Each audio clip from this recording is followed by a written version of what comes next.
Still not me.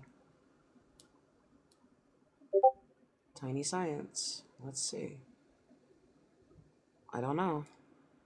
It's probably just because it's really not my fucking day. See? Back to Z.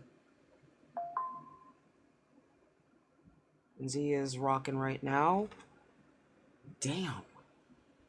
He's on the FYP, but even less. Real's right. Everybody's having a problem. Everyone's having a problem. Even Zine is not first in my algorithm either. And that's, like, if it's not me, then it should be her. Nope. Oh, that's creepy. Am I there yet? No. You know, why is your anime picture cuter than you are, sir? Nope, nope, nope. I'm not catching the algorithm at all. At all.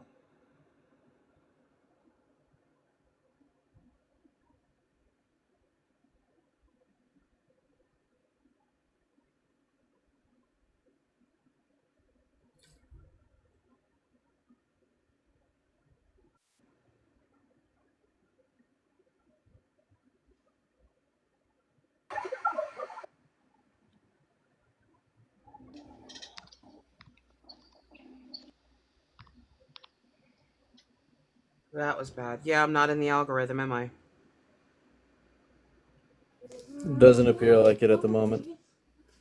What? No. What are you, shadow bananaed or something? No, I don't even know what that is. Shadow bananaed is basically where they don't tell you that you're bananaed or that you have a restriction or anything like that, but they're like, but you are, essentially. We're not going to tell you that you are, but you are. It's really, really shitty, and there's like nothing that you can do about it. Unless you have an agent. Maybe. I don't know. Hmm. So if I have a I've never problem, been shadow bananaed because I've never been a big creator, so I don't know. let me see.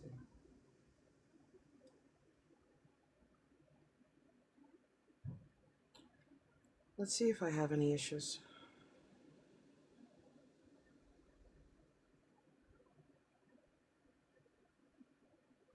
Oh yeah, I have a thing. I have an agent. Let's talk to him. Wait, did you get a thingy? Let's see. Hold on 1 second.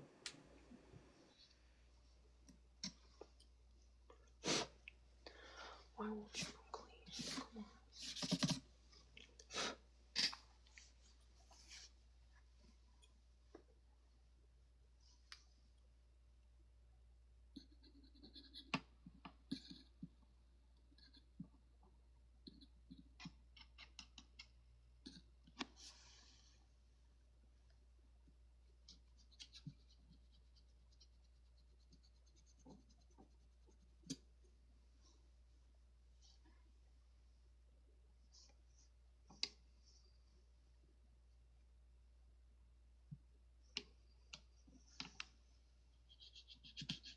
If you're saying something, you're muted.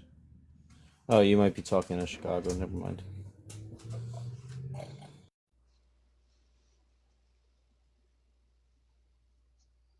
If I'm not mistaken, I thought Chicago was live. He might not be anymore. Let me see. Yeah, he's still on right now.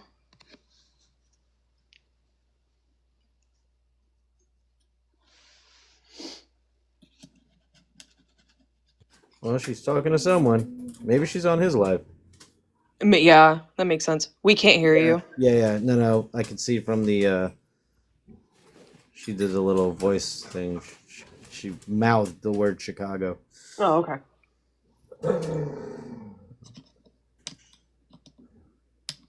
Is that a vicious puppy? Is that a vicious puppy? Hi, there's nothing over here.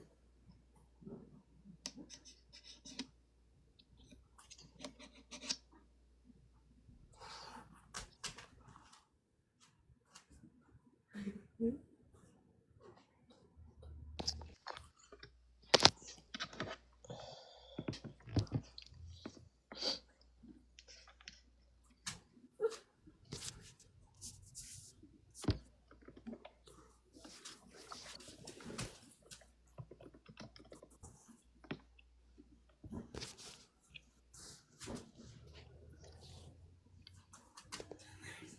there for you, Lou.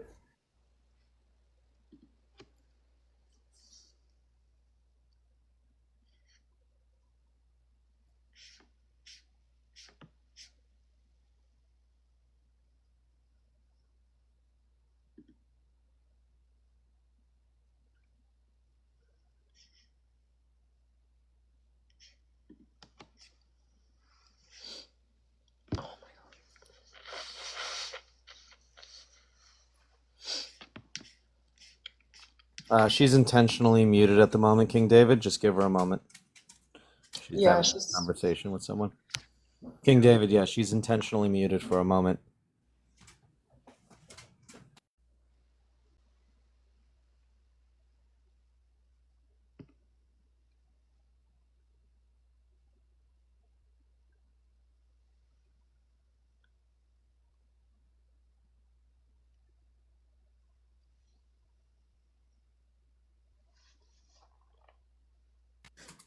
Yeah, she's just having a quick chat with Chicago John. She'll be just a moment.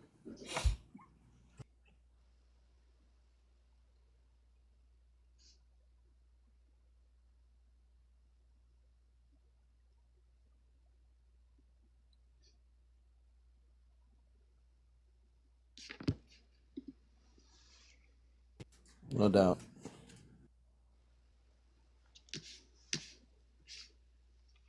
How's everybody doing this afternoon, by the way?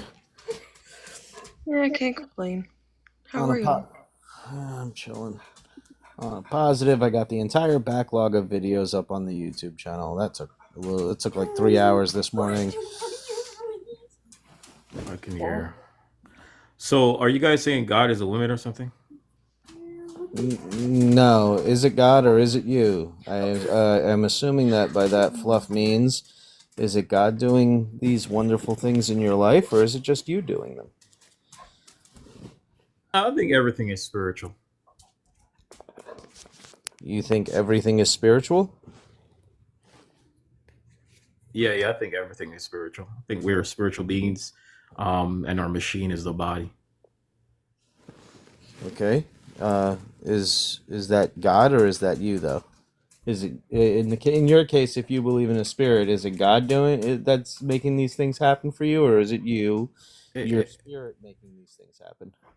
I think it's me based on my own actions. Yeah, but God can influence it. Yeah. Did we get their age for TikTok, just to be sure? Oh, good point. King David, how old are you for TikTok purposes? All right. So 27, Black, American. Oh, I don't care about any of this stuff. We just needed your age for TikTok. Yeah, I'm old. The host has 25 plus for panel, so we're just trying to make sure that people are 25 plus. We get a lot of people who see that or don't bother reading it, and then they, So Are you like a Satanic or something? Satanist? I don't well, I'm an atheist, and so is Fluff, and I believe so is everyone else on the panel currently, except for you. Why you have that guy in your picture? What's that guy in your picture? That's Jesus. What do you mean that guy? That's Jesus right there. Oh, that's your Jesus. Okay. Not my Jesus. That's Jesus. Sure. But yeah, Do you seem like think- you guys do you are think- preaching God is a woman or something. But yeah, I No. believe everything is spiritual. Everything is spiritual. Even though even atheist people, I met a few atheist people who actually believe in the spiritual world. They just don't necessarily believe in a designer. Like Well, you can't really. atheist means you don't believe in a god or gods, right? So it doesn't preclude you believing in ghosts and the supernatural. There are plenty of atheists that believe in supernatural shit. But the only definition of an atheist is a person who doesn't believe in a god or gods. That's Well, it. I would say though a lot of even the idea behind atheism is actually it shows cowardness. Like No, being it an doesn't. atheist. Yes, it does. How? You're basically saying that you don't want to be you fear the unknown to the point where you are willing to deny the fact that there's a No, designer, right? not at all. It's I like don't fear. cowardice. I actually don't fear the unknown. I don't believe in the unknown because there's no evidence for it. So that's the That's what you're difference. telling yourself, No, but it's not because what I'm you're telling myself, David. David, you're free to discuss with me my belief while we're waiting on Fluff. You're not free to tell me how it is I feel, right? Just like I'm not free to tell you how you feel. You you understand what I can. mean? I don't There's mind. I there's don't a mind. difference between that, right? Like I actually do not believe. I'm not telling myself I don't believe. It's like me telling you I have a dragon in my closet. Do you believe me? Or have I not provided you significant enough evidence to believe it? Sure, but obviously there's evidence for the designer. I mean, No, there isn't. it's factual. Yeah, there There is is. no evidence. What's the Absolutely, evidence for a there is designer? evidence. What's the It's very evidence for a simple. designer? I'm a programmer, so I I'm got waiting you to right hear your now. evidence. That's perfect. That's actually really good Yeah, that you're go ahead. Go ahead. programming. Tell me Yeah, your evidence. Yo, stop doing that. Let him speak. like for example, Marquise, you can shut the fuck up or get the fuck off the panel. How's that? Oh, tough guy. Yeah. Get the fuck off. Goodbye. Blocked. See you later. Okay, David, all I'm saying is you have evidence, present it. no, like perfect example, the ability to imagine and build upon your imagination as human beings. I actually don't have a mental imagination. You can ask Fluff. She's known me my whole life. I don't picture things that way. You I see, don't that's what have I'm a men- saying. I don't have Fluff a is mental even imagination. Fluff is like, what is he talking about? She was on Is my she? side. Even the host on my side. Yeah, No, she's not. yeah. She's pointing at me. She's on my side. Thank you, She's Fluff. not. She's shaking She's her She's head not saying on no. your yes. side. She's David, not. David, Shout David, out to Fluff. David, She's that's my not wife. on She's your shaking her side. head no. She's But shaking listen, her head no. I got She's you. known me my whole But life. I don't have a visual imagination. oh my You gosh. can actually Okay, I go look got it you. up, by the way. There are plenty of people in the world who don't have visual imaginations. They don't think in visualization. Okay, all right. I guess that's I you. guess you're just not willing to expand your horizons beyond your current scope. Is that what the problem is? So you say you never have an imagination in your I brain? do not visualize anything. I do not have a visualization capability within my brain. When Are I you? try to visualize things, the images fade away rapidly. I cannot visualize a thing. So you're I need telling to everybody. physically see it. Okay, I got you. So you're Go telling look it up. everybody right now. I got you. Listen. So you're telling everybody right now you can't imagine a house in your head. No, I can't. I cannot actually generate an image of a house in my head. Like I said, go ahead and look it up. That's actually a scientific That's- phenomenon. There are people who cannot visualize things in their head. I am Can one of them. can you thought of a word in your head and then say it? There's a difference between thought which lacks visualization, right? Like I'm thinking the word right now, hello. I don't have an image of the word hello. I'm thinking of the word apple. I do not have an image of an apple in my head. If I look at an apple, I know it's an apple, but I do not have a visual image. Just because you do not understand that some brains work differently doesn't mean they don't. Now you're telling me what I don't understand. But listen, I am, have because you don't seem to understand the hold concept. on, I'm trying to hold get it on. clear to you. I got you. Have you ever built something or drawn something? I'm not actually, I tried drawing. I'm not a good artist. I need to. Have you ever built I need something? to. Software.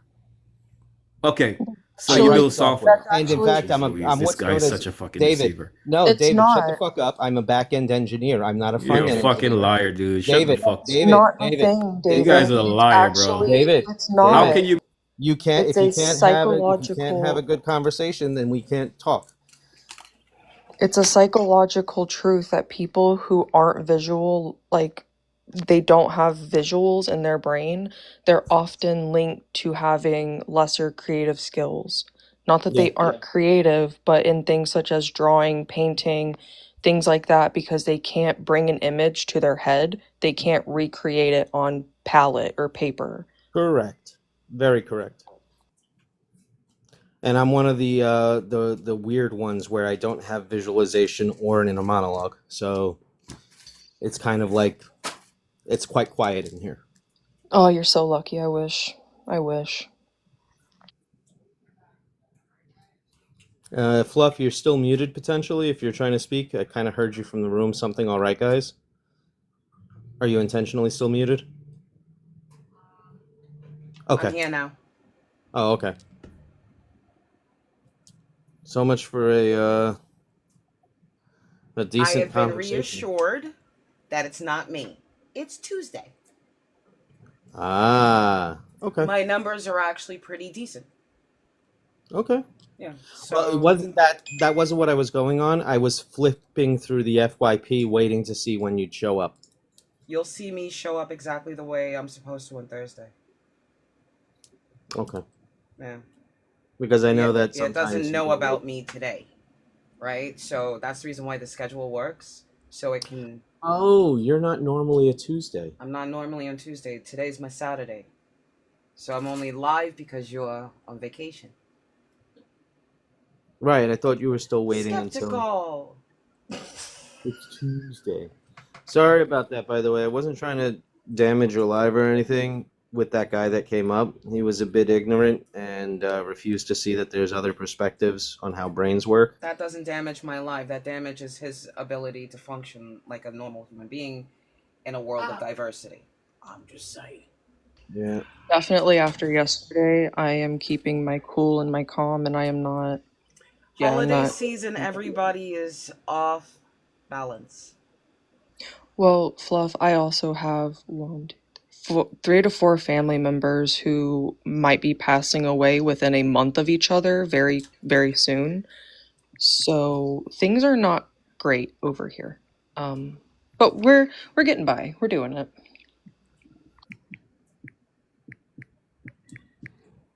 Holidays. We have 20 to 80 viewers with there you go. Yeah, it would have been Destroy nice to everything. continue it, but he wasn't willing to.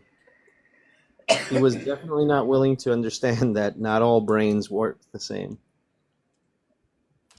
I want everyone to know, please don't apologize. I understand that it's life. Life happens. Life comes with the consequence of non-life.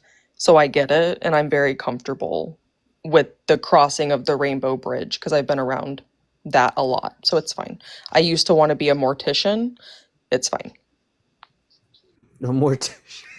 I think that's a cool career. I'm being so serious, Happy. I Like believe even you. I now, just said I think it's a cool career. Ray. I thought it was like funny. even now, I've applied to some funeral homes in my area, and like I really do want a job being an undertaker or something like that. I would love to be that. Undertakers are cool. Yeah. Hey, And plus, Ray. a lot of funeral homes won't hire men because they do inappropriate You wanted things to and do bio disrespectful cleanup? things. No, I've already did stuff like that. I love doing that too. Like crime scene cleanup too. That was a favorite of mine too. Hey, Gaslight. Hey Fluff, I don't get out much anymore, so apologize for not coming around as much as I used to. You are fine. I've been trying to tell everybody to relax on holiday season. Take your time, be careful, stay safe, and don't apologize. Like just come in. Like it's relax. It's Tuesday. Tuesday apparently is weird. I might not see a single believer. Mhm. And It's my notice it's favorite not. day. I found a hutch. It's my favorite day other than weekend. It's Taco Tuesday, and I always eat tacos on Tuesday, so I'm good. Hutch. Hutch, are you here on purpose?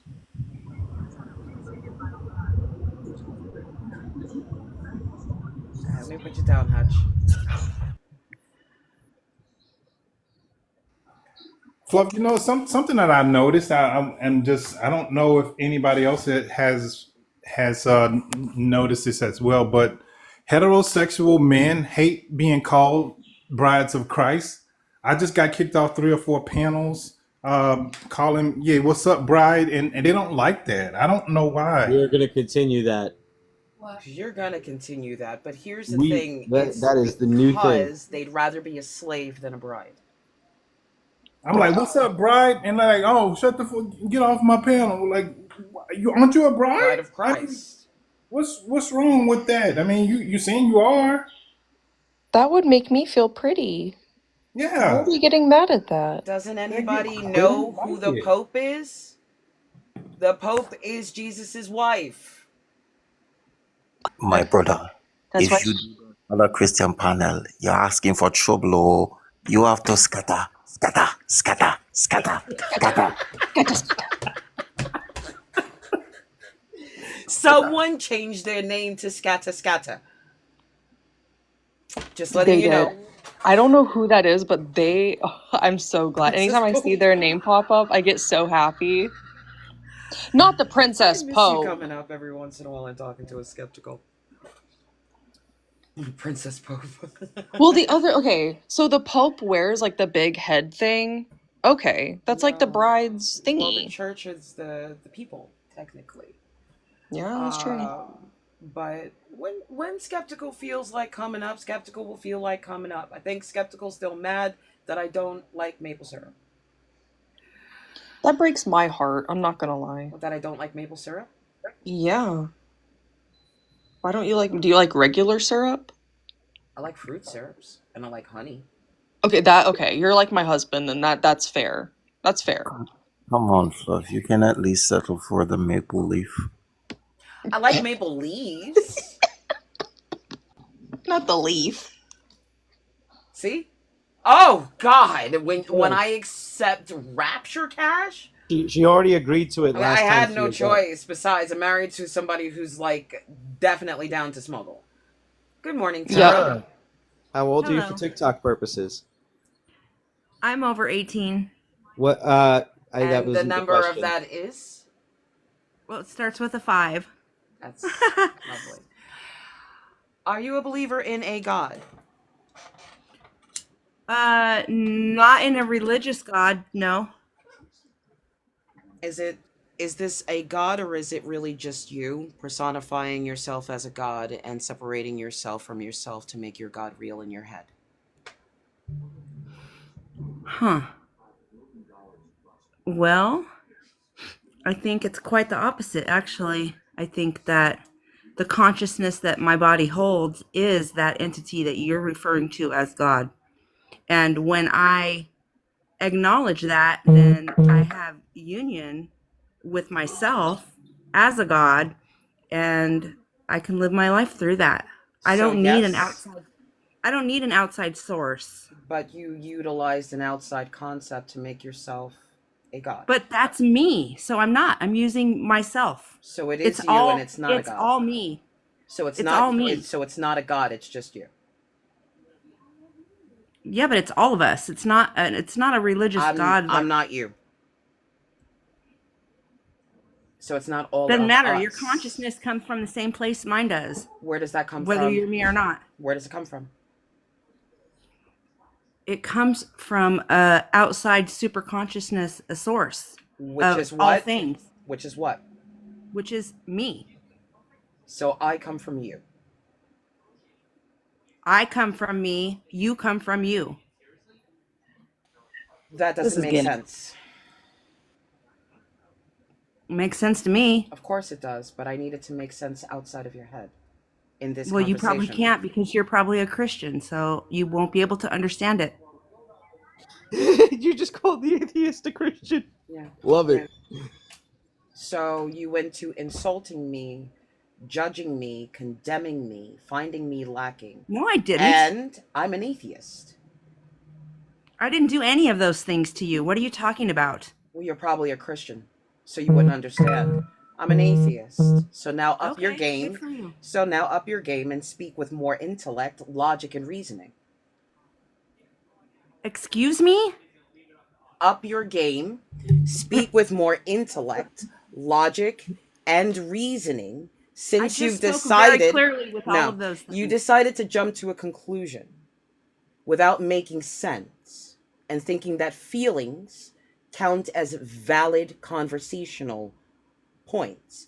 Then you decided that I couldn't understand you because I was probably a stupid You Christian. said you didn't understand. Just No one because understood. no one is understanding what you're saying. No one understood what you meant by your God concept. No one. Remember, this No, is one Fluff you was asking made for up clarity. yourself, so you have to be clear about it when you're explaining it to somebody else, trying to say, no, it's not you, it is a God. But now you're saying that you are the God, we are the God. I don't believe that because I'm an atheist. Okay. So I you don't just believe in asked God. if you believe in a God, and if this God is literally just you playing make-believe in your head or real. And you can't answer that. But you can tell me I'm a believer in an Abrahamic faith just because you can't answer a question soundly. That's a trip up of your own unstable concept of what your God is. I don't need to be told what I believe or not believe because you can't explain something coherently to someone else. Just because the shit makes sense in your head doesn't mean you sound sane when you open your mouth. Well, I guess you told me, huh? Well, you came up here telling her you did decide to insult her by calling her a Christian out of nowhere.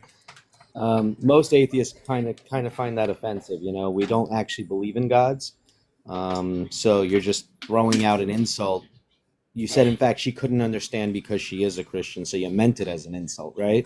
Yeah. So what? And then when you found So out what? So she that doesn't you're have- the hold on. So dummy she- on one the second, Fluff. panel, 1 second, Fluff. Am So I wait, she really? doesn't have Yeah, the you right are. to react. She doesn't have the right to Because react. you don't to even know that insulting you're her? God. I'm the Tara? dummy. Tara, so she doesn't have the right to react to your insulting statement?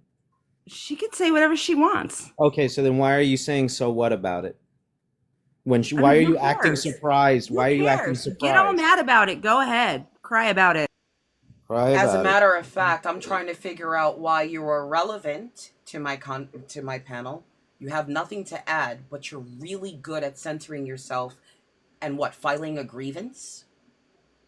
The fuck did you think this was, a customer service call? I am the fucking manager, Karen, and I'm the owner. So now when you're trying to Fucking moron. complain, You're when a you're moron. trying to complain about the customer care you're getting, Karen, welcome to the world that's sick of your shit. Oh, Hey, ma'am, can I go? Is that okay? how old are you for Anya, TikTok how old are you for purposes? TikTok? Hi.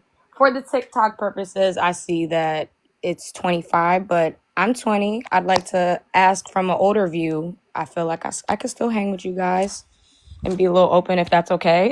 I'm not here to argue. I'm over here laughing the whole time. All right, let's try it. Go ahead.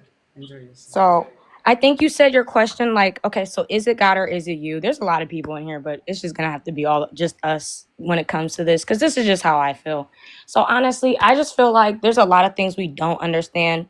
I don't want to say it is made up. I'm making a little face because I feel like people believe in God because they don't really got much to believe in. Like I've heard people say, "Oh, I put my faith in God and I just feel like He's there with me." But like, is it not you with yourself type of thing? Like you want to put your faith in something so that you don't feel alone.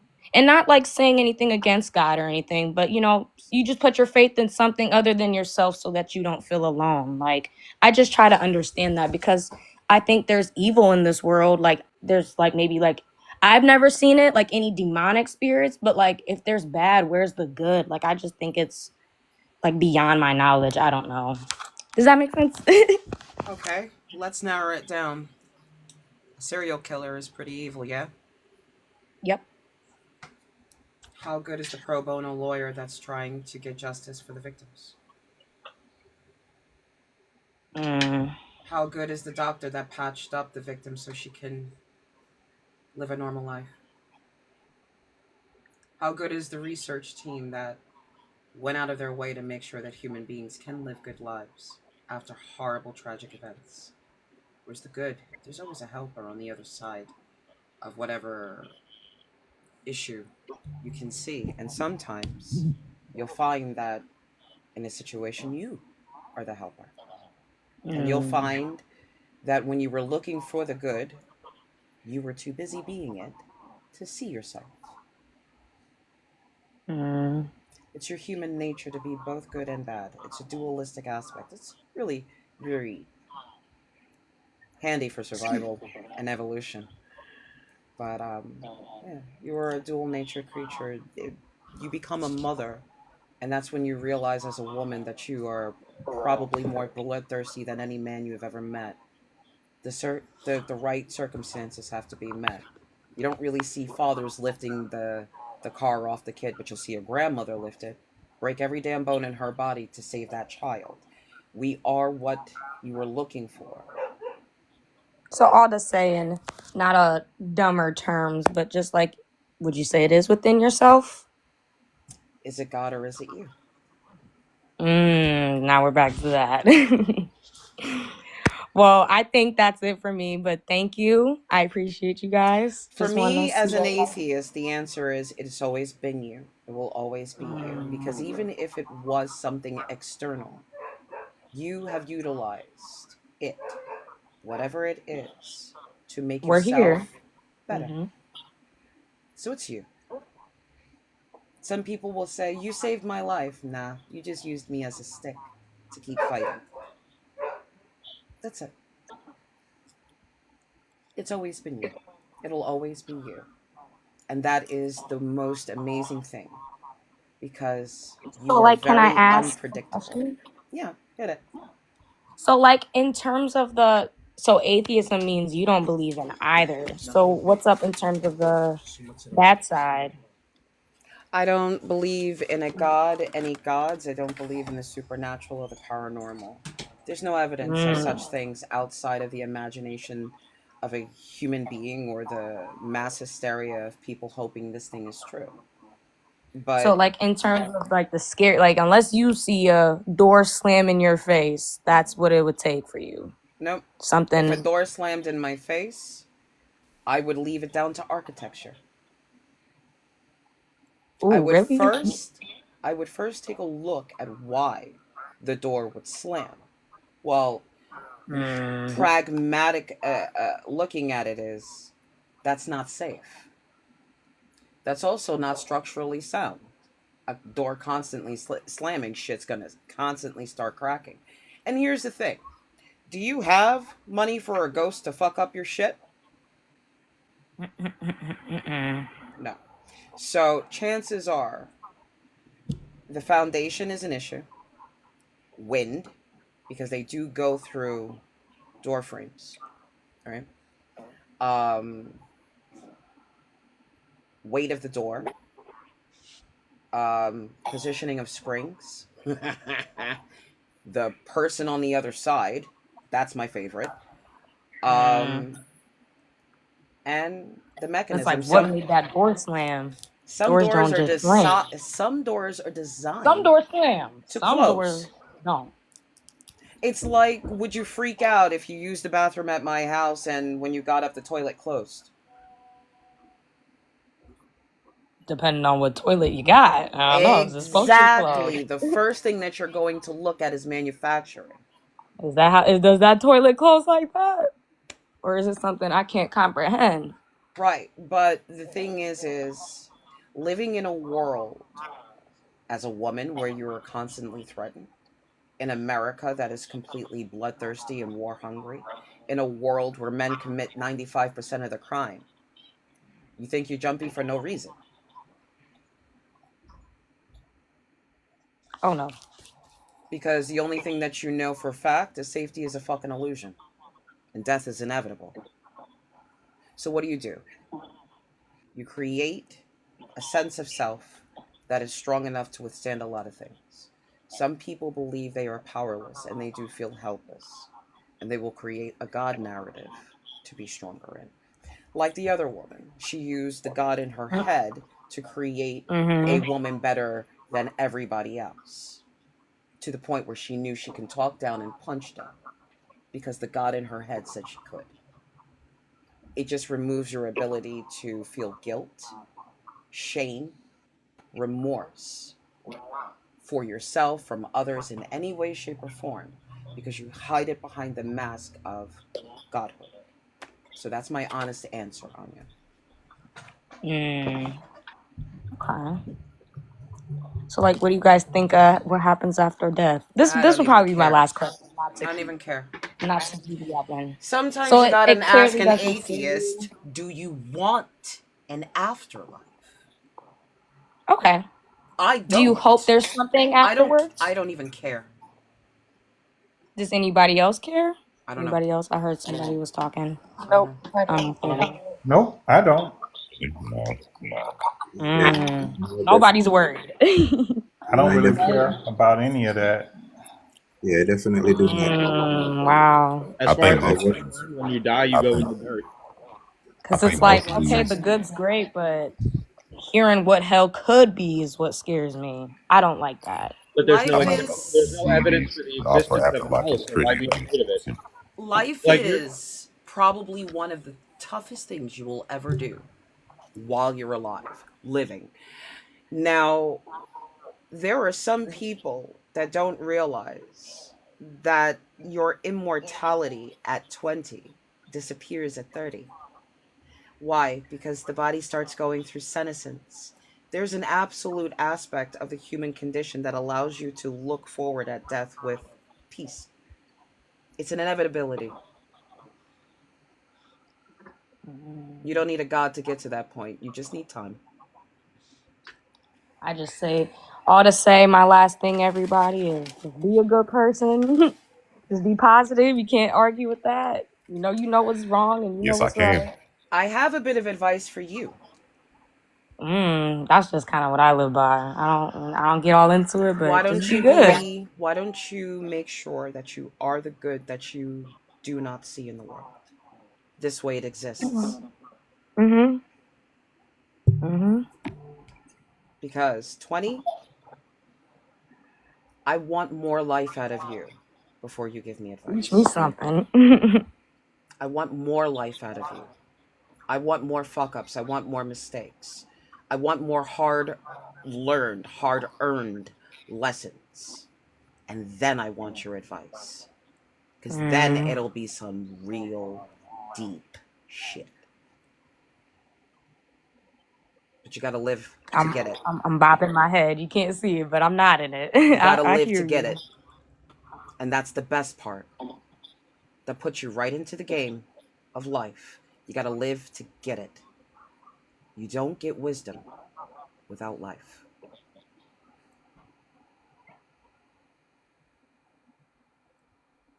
Okay.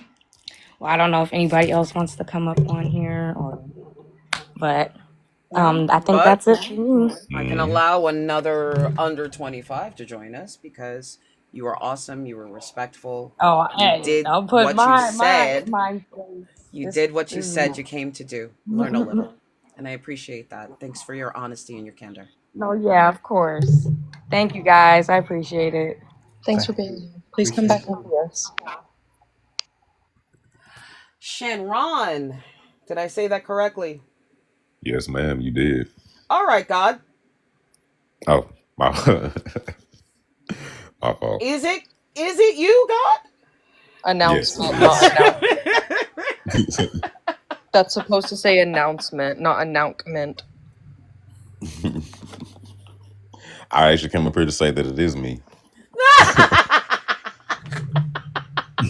Well, okay, I have a question in that case before anything else. How the fuck did you heal Fluff's bowels? And can you do the same for my organs?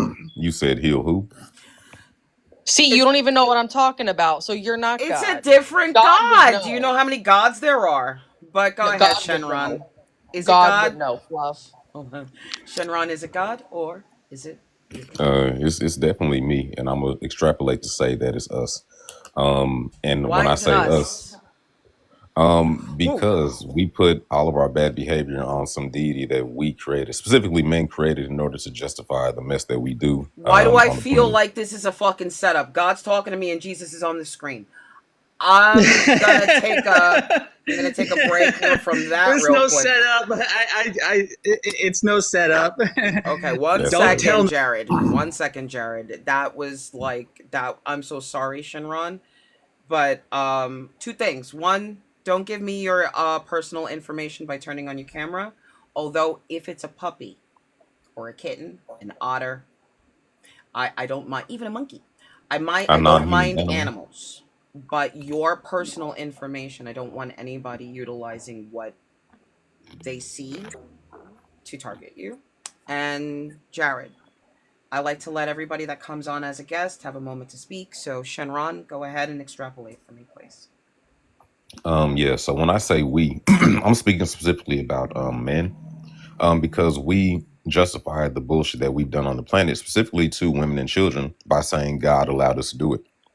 So when it says like when I say it's me or like it's us, right? A lot of the things that we said that God can make us or let us do, those are things that we wanted to do as men, and we just created a religion and a book and a deity that said we could do it.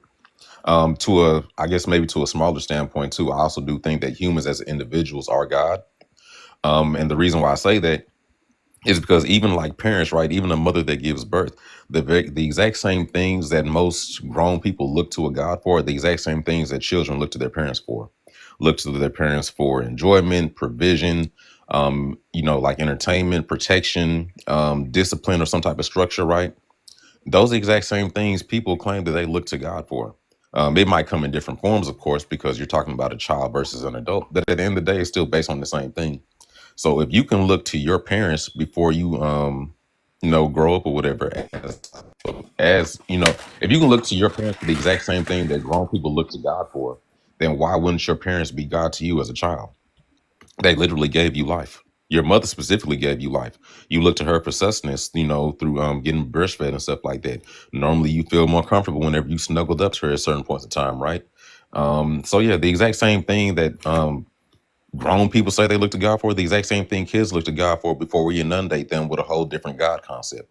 So that's another reason why I say that we are gods, and specifically talking specifically about parents, right? Because that's how our kids look at us. Um, to another extent, too, me as a somebody's child, right?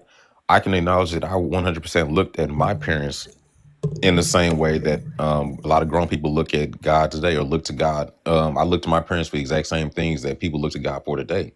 So if I can understand that for me, then I can understand that my parents looked at their parents for the exact same thing, right? They looked at their parents like God as well, and go on so on and so on. And I can verify and understand that my ancestors were the same gods that gave way to me. My ancestors are the one that created me, right? My ancestors are the ones that were being looked at as God because they provided the exact same thing to their children or their offspring in the exact same way that many people look to God to provide for them today. So I do think that I'm God, right? But I extrapolated to understand like how men use God in determining and creating the type of world that we live in, to where we can oppress everybody and stay at the top of like these social But are you? pyramids or whatever. But are Huh? you? But are you at the top? Not for real, because everything that we try to do is predicated on controlling women. And I think that's why we're seeing the birth rate decline that it is, because women collectively, well, I ain't gonna say collectively, but women in different areas are deciding that they don't want to continue to be the port of the life, if that makes sense, right? And that's why we're making so many things to try and control access to the womb. We're creating laws. We're trying to create different policies to incentivize childbirth. Excuse me. We're trying to push certain religions like Christianity, especially in America with these damn Christo fascists trying to push this bullshit on people. And just like in different parts, right? Even in the Middle East, they entertained for a while ago.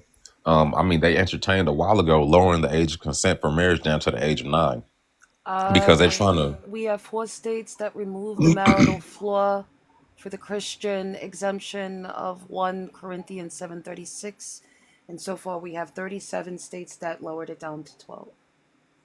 They have currently lowered Yeah, it down. yeah. I didn't know that, but it doesn't surprise me given the type of people that are in power. So yeah, the point that I'm trying to get to is we are not really at the top, but because we have, like, generally speaking, we are biologically stronger and we've created systems that affirm our inherent biases as men, we see ourselves as being at the top. A lot of the things that we've decided are not really to progress society, but more so just to kind of stroke our ego and to satisfy our entitlement as men. Let me ask you a I'll land with question. that. What do you think about this concept, right? Because we see it in our Mhm. bonobos to let us know that we're not just humans, we're also apes, right? Mhm. When we look at the dynamic of creating the troop, the women are in control. And Mhm. a man does a thing. He either instills fear or he does a lot of protecting outside to keep that area for the development of lineages. Historically, men do the same. Is it worse because we're giving you less of a warlike structure, or do you need the warlike structure to stay relevant? I think we need the warlike structure to stay relevant. And here's the thing, right? Animal, as far as we're concerned, right? Humans are a type of animal, right? But one of the things we feel like separates us from these other animals is our level of intelligence or our level of sentience. So if our level of sentience can prevent us from flinging our poo whenever we get mad, our level of sentience should be able to say that we don't need to be doing all this shit just to have a a It didn't progressive stop society. us from flinging our poo. I'm just saying it. I'm just saying. I wish that is all that we would do instead of unaliving and annihilating people. I mean, that would be a more sensible thing. I Hmm. mean, don't look at that as something that's degrading. Look what we do when we get throw a tantrum. Hmm. We annihilate whole nations. And I agree with you. That's a very decent point. I agree with you 100%. The only thing I'm trying to say is that if we can allow our level of intelligence to help us deviate from instinct and nature that much, we can use that level of instinct to also determine what we can predicate our value or predicate our usefulness on this planet as. Here, So, let me come in with huh? something real quick that'll Okay. actually show how dangerous that actually has been. Hmm. Would you consider yourself a monogamous person or a practicing monogamous person? I consider myself a monogamous person. I feel Why? like the natural default for me, because I don't desire to like be in relationships with multiple women. I just don't desire that. It's not So for me. have you had intercourse with one woman, married one woman, had children with one woman, and lack desire or lust for another? So for me, I don't have any kids, never been married. But when I am in a relationship, I do only desire that one woman. Have you been in more than one relationship? Yes. You are not monogamous. You only practice it by abstaining from sleeping with multiple women while you were with one. You're not actually monogamous. You're technically genetically incapable of being monogamous, because if monogamy existed, cheating would not be something that humanity itself would discuss. We wouldn't know another way of living because we would mate for life, but we don't. No human is born monogamous. It's not natural to the species.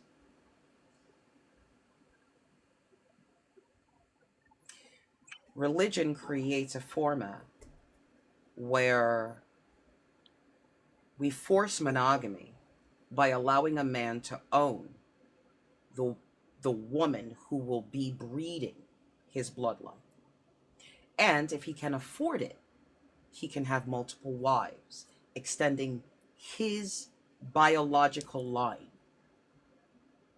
That doesn't sound like a monogamous system. Monogamous animals breed for life with one mate. Men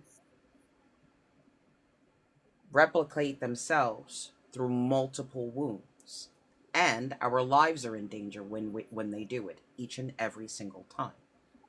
Hmm. But now they have control of the womb, control of the bloodline, and they can utilize this bloodline to obtain more power. Do you understand that by going against the nature, you have actually destroyed the format of the natural human relationship, and it can create war?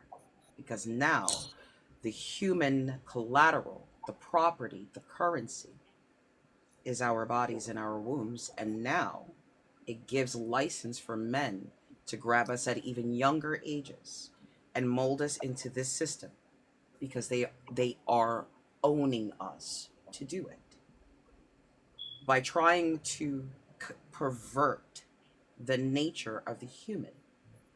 You created the power structure that you see today. Hmm. You So weren't you're saying, supposed to have a woman. You were supposed to mate and take care of the village. You owned nothing. Life, the naturing, the care for it, and the community is ours.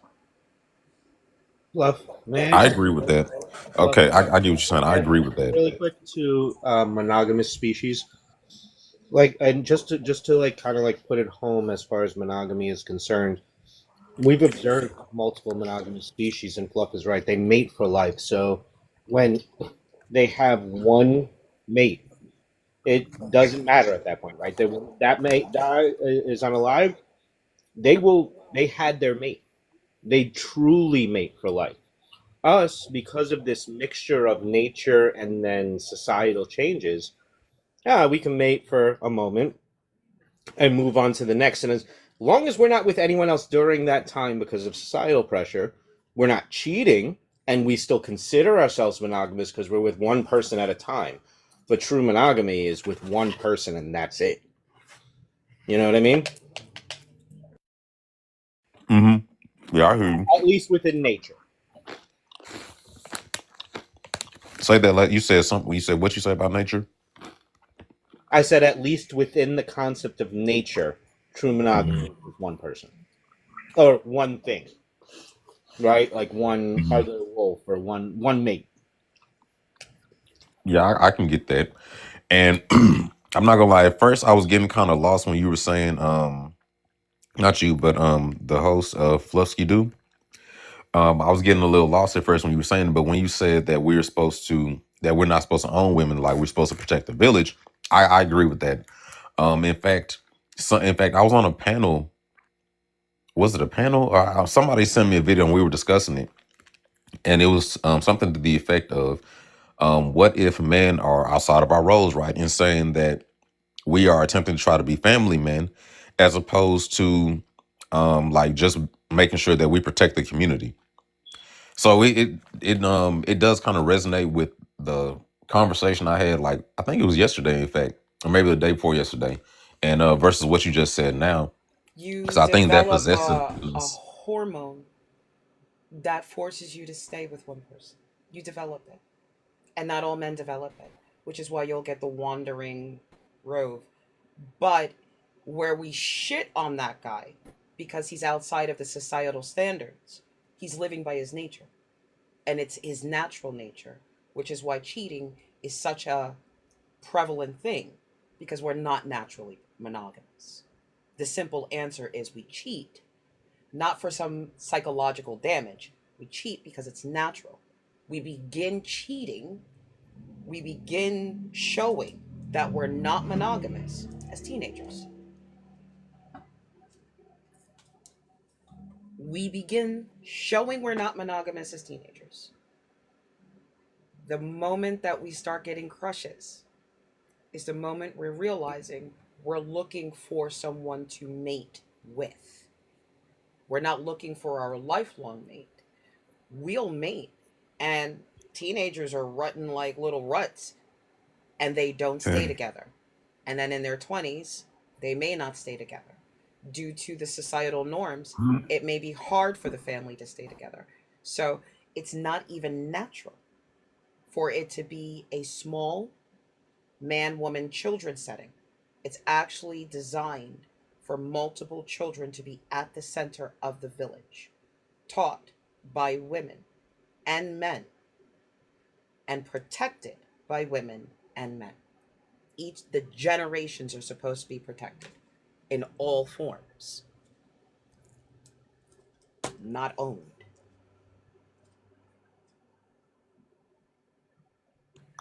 Yeah, I can definitely see and agree with that point. We are not even Ultimately, supposed to inherit power. We're supposed to fight for it. We're not even supposed to inherit power. You're not even supposed to have an heir that inherits your estate. Because the idea of monogamy is to make sure that brothers don't kill each other for the throne and therefore destroy harems in the process. You're not even supposed to inherit power. The system was already put in place. The perversion of the system gives us a system where women are at great threat by men and men are at great threat to themselves. hmm Because now we're giving you superficial purpose and meaning and pulling you away from the stabilizing village. It's by creating structures that go against the nature of the animal instead of the nature of the intellect, we create harmful systems. Does anybody else have a question for Shenron?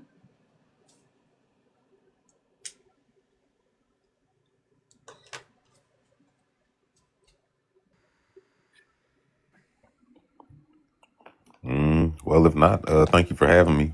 Thanks for coming Thank you for up. allowing me to. And we gave you a follow, I think. So, Oh, yeah. thank y'all very much. I appreciate it. Thank you I'll be for following the people back. Thank you very much.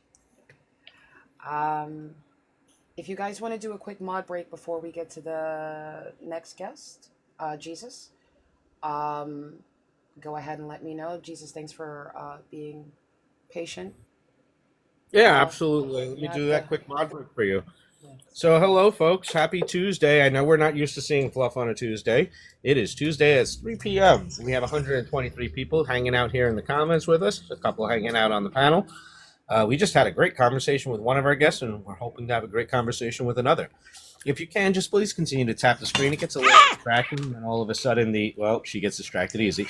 But it gets a little distracting sometimes when Fluff has to do a puzzle in the middle of the live. So keep the comments coming, keep tapping away, keep sharing out the live, repost if you want to. I don't think Fluff has a gift goal up there, but that's okay. You don't need to do any of that. What I will ask is that you go ahead and at least send her the little heart me. It's 1 coin. As usual, we're going to do most likely 30 minutes and then a poll if someone's stay or go. And that's about it. And as usual, we do those polls as well towards the end of a conversation as it is, or whenever Fluff feels like she's just had her limit. But if you can, like I said, continue to tap and share out. Thank you, everybody. All right, we spoke to God who let us know it's him. What you got for us, Jesus? How old are you? If you're 33, I'm putting everything down.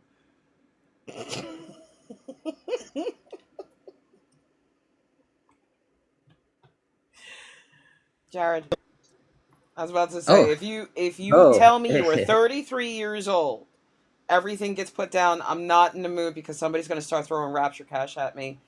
I don't know if I'm ready. I just wanted something just told me to come pick up my phone right now and get on TikTok, and I scrolled once and it was right here, and I was like, oh sweet. And then I was just want to comment, is it not written in your law? I said, ye are gods, if he called them gods, unto whom the word of God came, and the scripture cannot be broken.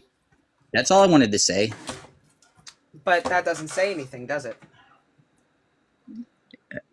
It says everything. It says you are all gods. No, he's not actually talking to man. He's talking to gods. He's talking to everyone. No, he's not. He's only talking to 69 other gods. It's okay. It's you guys in the don't book. understand. It's in the book. I read it. And I do understand it. I do understand that the children of Israel are speaking to multiple gods, male and female. I also understand that inside that Bible, you get to see the Baal cycle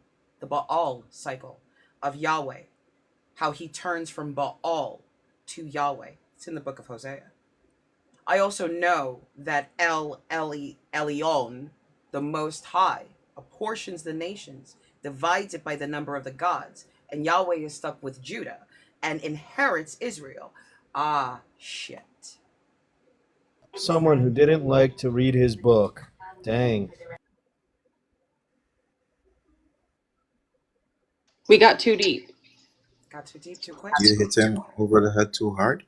I don't know. You think I should have lubricated? No. Well, you know, my favorite emperor was Caligula. He had that thing with the fist in the ring. Oh, and he also did that other thing with his thing. I just wanted to come up and say that man is not my son.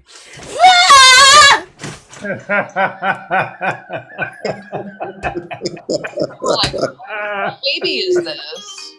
Yeah. That was be proud of yourself. Look what you did. You took out Fluff. She's not here.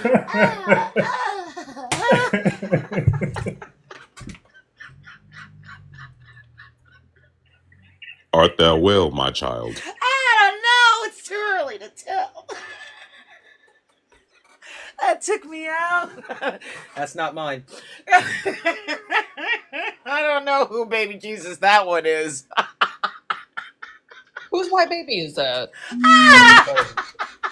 That one might be mine. I don't know. Just 'cause he's named Darren don't mean he come from Darren. But that's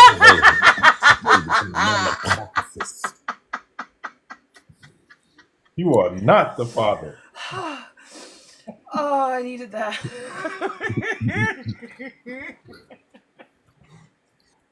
This is what it's let y'all know. That's not mine. Good morning, G-Unit. Sorry, had to. God, I'm so 80s. Good morning, G-Unit. Good morning. How old are you for TikTok purposes? 22. All right, so we had somebody that did manage to get the exception for the age. So, 22. I do have 25 as an age limit. Why did you want to be the exception? Honestly, I didn't even read that part. Don't worry about it, but do you realize we use strong language here? Yeah, I don't mind. Beautiful.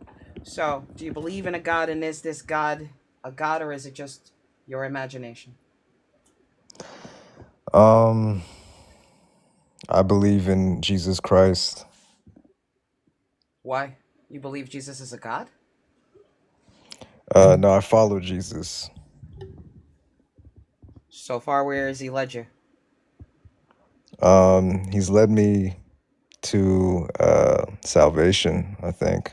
Okay, so what, say, like, were you in like a hostage situation? Were you underground? Were you in a cave-in? Like, how did he save you? He opened my heart up. Did you have a heart problem? I'm sorry, Jesus is a heart surgeon? No, like, not the physical heart, but the spiritual heart. He opened up your psyche. Okay, and when he opened up your psyche, what new wisdom did you gain? I'm sorry, what? Is a heart in the brain? No, the emotional equivalent of your heart to your brain is your psyche. The believers call it a soul and a spirit. So when your mind got opened up, what did you see? I saw love. What does it look like? It looks like unconditional, just pure communion with Unconditional God. love a safe thing? I've always wondered that, don't you? Let me break that down. Let me break down that question. Unconditional love, right? That's kind of sacred, isn't it? Like, I know I have unconditional love for my children, my dog, right? It's unconditional. Like, my dog's love for me is unconditional. My children's love for me is unconditional. And therefore, I believe that they are the most deserving of unconditional love, because love can be a gift. It's not mandatory. It's not forced. But for a person I am involved with romantically, unconditional love can be dangerous. Can it not? Yeah, I'm not romantically involved with Jesus. Yes, you are. You sure? No. You're his That's bride. not the. You're either his slave or you marry him. You do one of two No. No, you definitely gonna be the bride of Christ, big dog. Yeah. No. I mean, No. What do you in the think a book that you are covenant? his What do bride. you think a covenant is? It's a marriage. That's You didn't why see David was actually married to Jonathan. What do you think a covenant is? I entered into a covenant 21 years ago. It's a covenant. That's what it's called. It's even called that legally on paper. A covenant. It's a legal covenant. It's a marriage. I don't understand what you didn't Yeah, realize the the Pope is Jesus's bride. The Pope is a legal bride. So is a nun. They're married. The legal documentation is literally called a marriage covenant. Yeah. That's the full name of a marriage. Not the same as like Well, also marriage God, between humans. Nah, God and he gonna says you will be consummate my that bad bride. boy too. God does say you will be my bride. You got to look at the context, right? You're the bride of God. It's okay. It's okay to be his bride. Don't feel bad about it. Be No, happy. no. You're his bride. I'll be his bride too, G-Unit. We'll be his brides together. It's fine. Here, I'll even let you take first wife status. That way I can take concubine status. You can't. Pope has first wife status. Every pope has first wife status. They are I'm the not a only Catholic. ones that can go Yeah, you are. into. No, I'm not. Yeah, you are. You're a Catholic. You are Catholic. No, I'm not Catholic. If it's So Jesus, you're Catholic. and If you No, I'm utilize not. the Bible, you're Catholic. Even and if you then here, accept the Trinity, you're Catholic. If you accept that Jesus was born of a virgin, you're Catholic. If you accept him as the Messiah, you're Catholic. If you take him as a prophet, you're Catholic. And if you accept him after you've drank his blood, eaten his body, and accept him as raising Lazarus, you are Catholic. You are a sect of Catholicism, which is Christendom. Christianity is for followers of Christ. And you follow this because you were birthed in Christ under his wife, who is the head of his church. You enter into a marriage covenant as a Christian with Jesus Christ, not God. And in order for you to reach that God, you have to follow his commandments through his son's affirmation that his word is true. Every step you take from drinking that blood and eating that body, the moment you sin, the Holy Spirit is not able to enter your body. You are doomed to be cursed. You are cast into hell.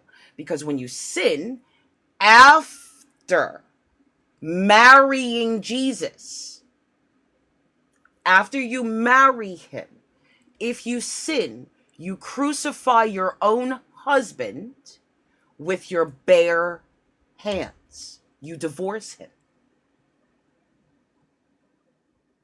So if you've sinned after you've taken the Holy Sacrament, it'll never be God. It'll always just be you. and here's the other thing about it too. Christianity in the Bible was a religion that was peddled to both the Jews and the Gentiles. And back in from the perspective of the Bible, that's the only two people that existed. You either gonna be a Jew or you a Gentile. So by definition, if you have a religion that's opened up to all people, it is by definition Catholic because it's universal. Oh, he dropped down. How y'all doing today? Yeah.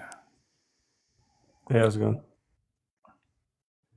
Okay, so the Okay, Bible's not about one second. Let me make sure I have everybody in order. I have Prince Yuda up on the panel. How old are you for TikTok purposes, love? I'm 39. That's beautiful. Do you believe in a God? Yes. Are you sure it's a God and not just you needing to create an imaginary being greater than yourself?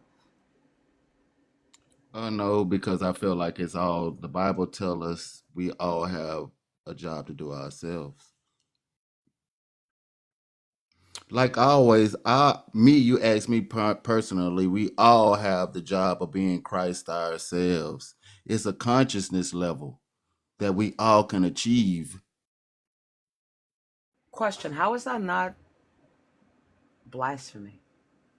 How is that blasphemous? How is that not blasphemous? How is it? You tell me how it is. Well, explain how it's not a blasphemous Well, statement. if you made the That claim, we tell me will how it all- is. You, Whoa, I never mind. whoa, I know I ain't Relax. blasphemous. You We Relax. making having the a calm, claim? we Well, having tell a me how it calm is. conversation, Relax, bro. little Hixos. We're having a calm conversation, bro. Don't do that. The host asks you something, you answer it, or you jump the fuck off the panel. She is the lead here. If she asks you to do something, or get the I ain't fuck finna off the let nobody panel. drive me like that, bro. No, So no, like, no. if y'all Well, gonna be if He's you're rude and God like on if this that you every are panel. time in your y'all, I house, just go. if I'm you gonna are in go. your house, you gonna let somebody run in your house like that? That's right. Flee, little Hyksos. All right. Felix, come on off of mute for me. There you Hello. go. Hi, Felix. How old are you for TikTok purposes? 26. All right. Do you believe in a god? Yes. Are you sure it's a god and it's not just you? Yeah. What makes you so certain?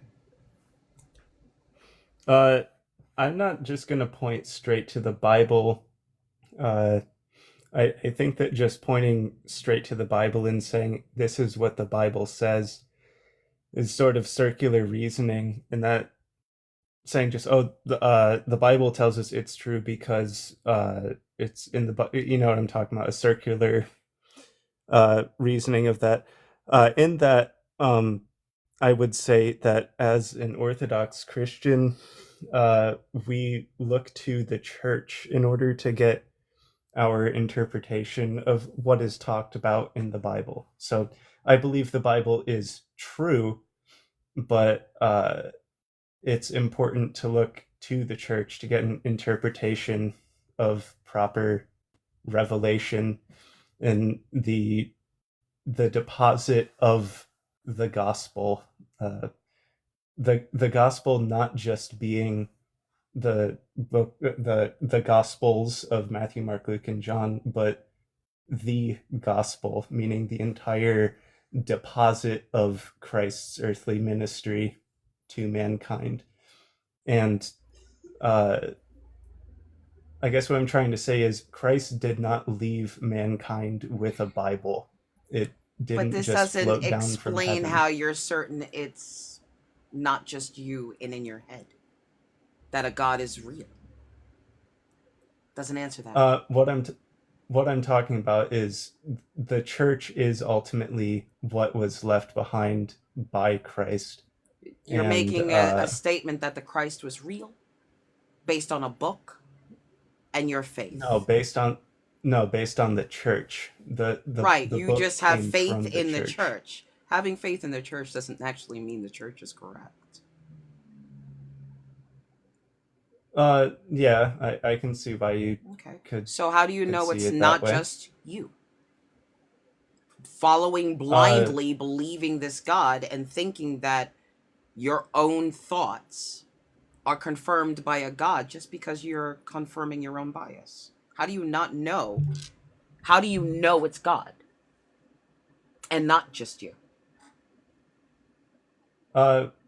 We have saints. Something that's often ignored in westernized versions of Christianity. I want to bring up saints because they're actual living examples. That's of not people going to that explain that it's not psychosis. Yeah, you're coming with me now into the realm of reality. It doesn't explain that you're not suffering a mass hysteria, believing that your version of this God is real, but somebody else's version of a God isn't. Like, make that make sense. How do you know that it's really a battle of gods and it's not just a battle of humans and their imaginary friends? I don't think saints are going to help you here. I think saints do help us in Oh, many saints ways, might but help you, but saints are irrelevant to whether or not the God is a made-up item inside of your head.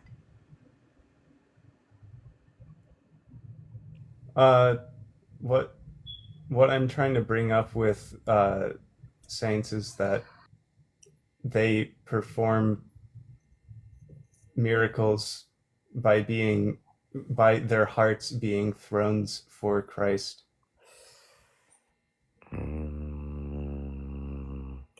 I kind of think what you describing right now is kind of like what they did with Abraham Lincoln in that movie Vampire Slayer.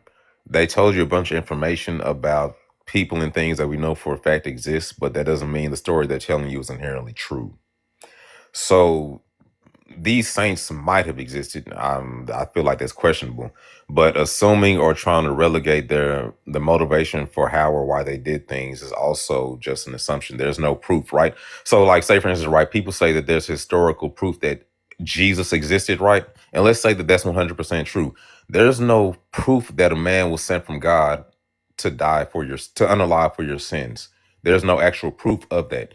Just because there was a man named Jesus that existed at this time period doesn't mean that the story they tell you about this man is true. That's why they throw people in places and things that we know exist. Like, say, for instance, we know Rome existed, right? We know Pontius Pilate might have been a historical figure. We know King Herod might have been a historical figure. That doesn't mean the story that you're being told about these people, places, and things is going to be inherently true just because those people, places, and things factually existed in history. Well, let me Okay. let me So ask a question, right? When's the last time you read your Bible? this morning What book did you read? I read Psalm 50 of the Septuagint, or Psalm 51 Masoretic text. All right, so you read Psalms 51. This one is to the leader, a psalm of David when the prophet Nathan came to him after he had gone to Yes. Bathsheba. The story of David and Bathsheba, how does that play out for you? What do you think the moral lesson of David and Bathsheba is? Well, And who do you would think is the bad point- guy in the story, by the way? Well, I don't really think that there's a bad guy per se. I would more point towards or hold on. What does this story have to do with our argument? I'm Let asking me ask that. about something. Humor me for a moment. This Was doesn't there- have anything to do with Psalm 50. It does have something to do with the church fathers helping you understand. It doesn't matter where you bring me in the book. Psalm 51, you may want to talk about Psalm 51, but I just asked you what you read, and I went to Psalm 51, a prayer for cleansing and pardon, right?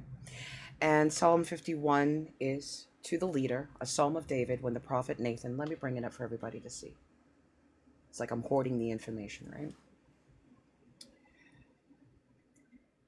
After he had gone in to Bathsheba. Right. You don't see a problem here, no? After he had possibly conceived a child with Bathsheba. Forcibly forced himself on a woman after she had done what? Okay. This is see where you're graping. going with Do you this. understand that this is a grape of a woman, but we exalt According David? to you. Oh. Did she consent? I don't know. Do you want to read the actual psalm? Did Bathsheba consent to what David did after watching her child die? Read the psalm. Why? Because you'll take it out of context if you don't read the whole thing. Who's speaking to me? Prince Judah. No, you're not. And why are you up here speaking out of turn? Not anymore. Now you understand how this panel works. I think you need to go find your friends. Okay. Let me stand up and go to my Bible. Do you want me to read the psalm, or can you read it? You're gonna show the patience of a saint.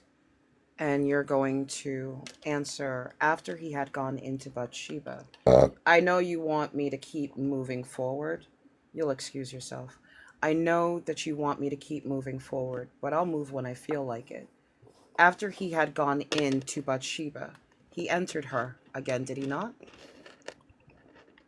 Okay, but what exactly are like where do you get that this is grape from? Okay. What makes it consensual? Does it say that it's non-consensual anywhere? It does. Okay, where?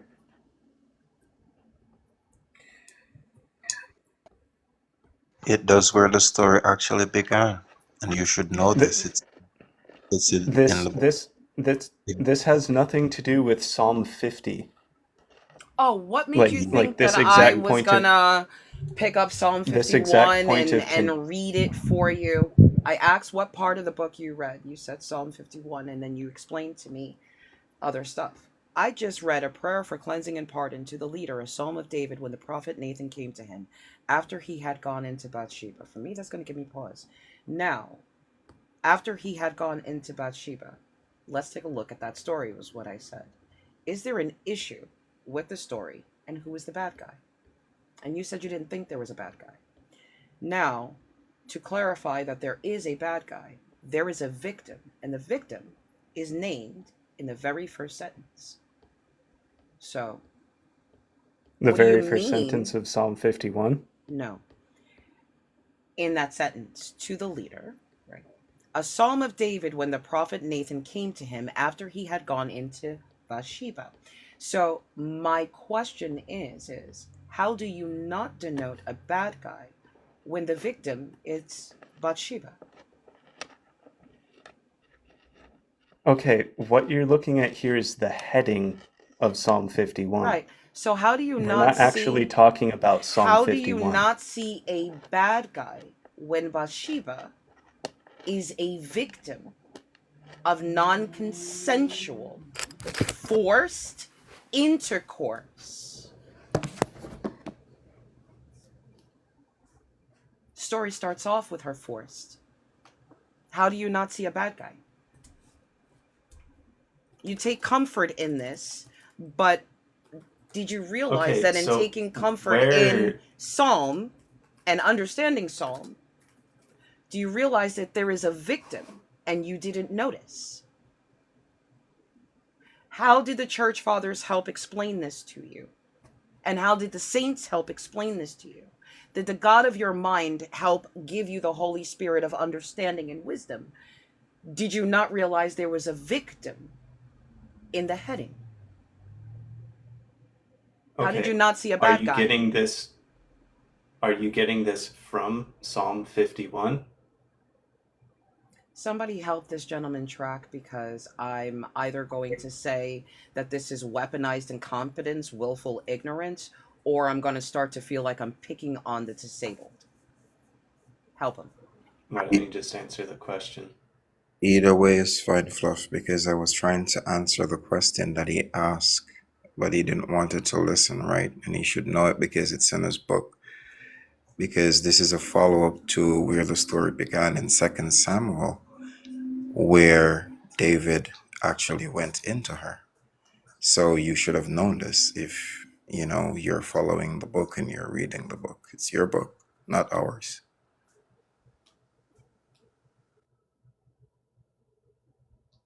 And if you Again, want, if you have what I said was I read Psalm 51 and then you read the heading for Psalm 51 and didn't actually engage with the material at all. it doesn't matter. What is the heading of Psalm 51? It is speaking to a story, isn't it, of a victim and also the one who actually commits the crime. So she's asking you Okay, about the heading of but where like I said, she's what you asking you guys seem to about, be he avoiding is is asking actually you engaging with Psalm 51. I think you Okay, so again, if you cannot address the subject, how do you want we to go into the nature of the subject that you actually send her to? Make it make sense.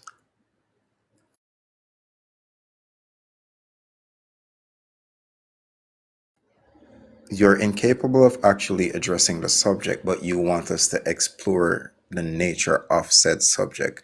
How does that work? I'm saying, like I said before, read the psalm. That is how I am addressing this subject. Do you want to read the psalm or do you want me to read the psalm? You don't even know the backstory of the subject, though. Felix, what we're saying is that yes, we understand what the psalm already says, and what we're saying is now we're going back to the original story that gives us this psalm later on, right? That's what we're saying. We're giving the history to what you read. That's what we're I think saying. this psalm has much more to do than just the backstory. Much more to do with relevancy But that's to not the what the point. original That's not the point, question. Felix. That's not the point. This isn't your panel, right? This is Fluff's panel. And if you want to talk about what you want to talk about, which is Psalms or whatever, you're more than welcome to. But this live and this conversation is about what Fluff is trying to talk about and the message that she wants to talk with you about. Are you able to do that? I just don't understand why you guys don't just read the psalm, because that's how you're asking me, okay, address You're not listening to your thoughts on this. Okay. Let me ask you. Let me ask you Read this, the psalm. Felix.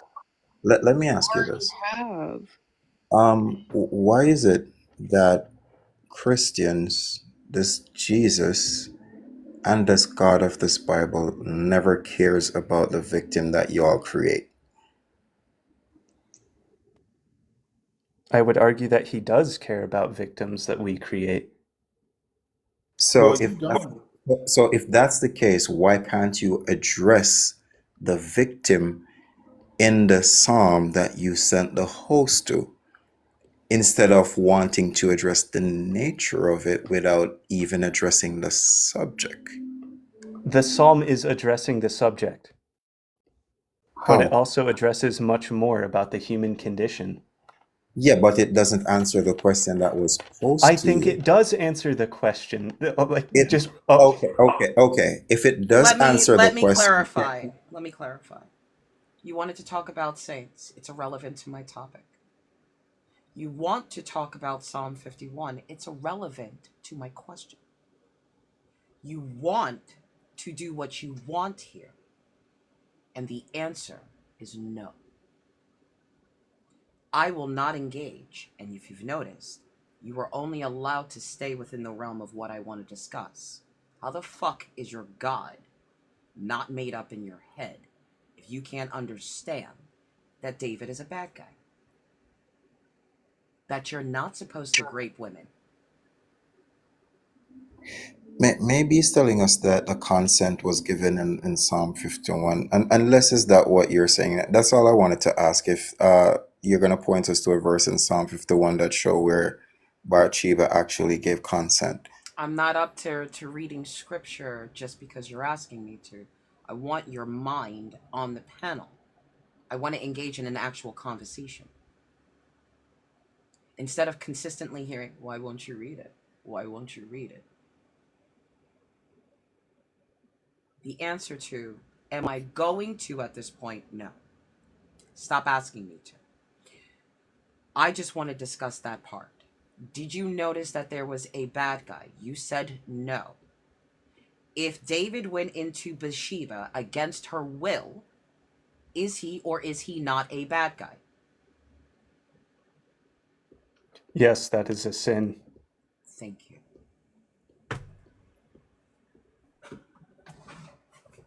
So, does that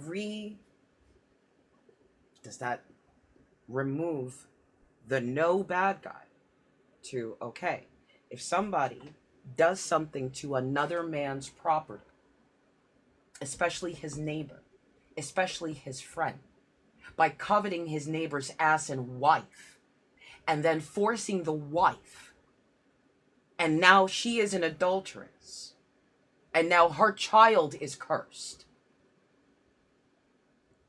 Do you understand? How is that not a bad person? But who is exalted as a great man inside of this narrative, David. So, did they help you understand the narrative of David in this story? And does that really show that the God is real, or your understanding of the God is just your imagination?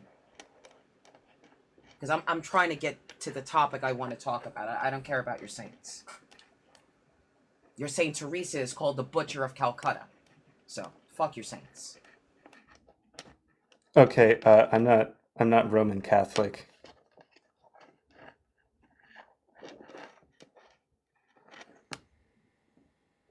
We don't have the same saints canonized. You are Catholic. We're trying to Right, by not, we're definition. not. What I Okay, said is okay, Roman okay. Listen, Catholic. listen. I'm gonna put you on mute because I'm not gonna scream over you, Felix. Please listen to what I'm saying very carefully, because you're on very thin ice right now. We're trying to get to the main topic of what Fluff would like to talk about. We're not talking about saints. We're not talking about Psalms. We're not even talking about Genesis. We're not talking about King David, really. The main topic of the live is it God or is it you? That's the topic. Not saints, not King David, not anything else. It's all that we want to talk about. And please stop yelling at us, because we're not yelling at you, okay?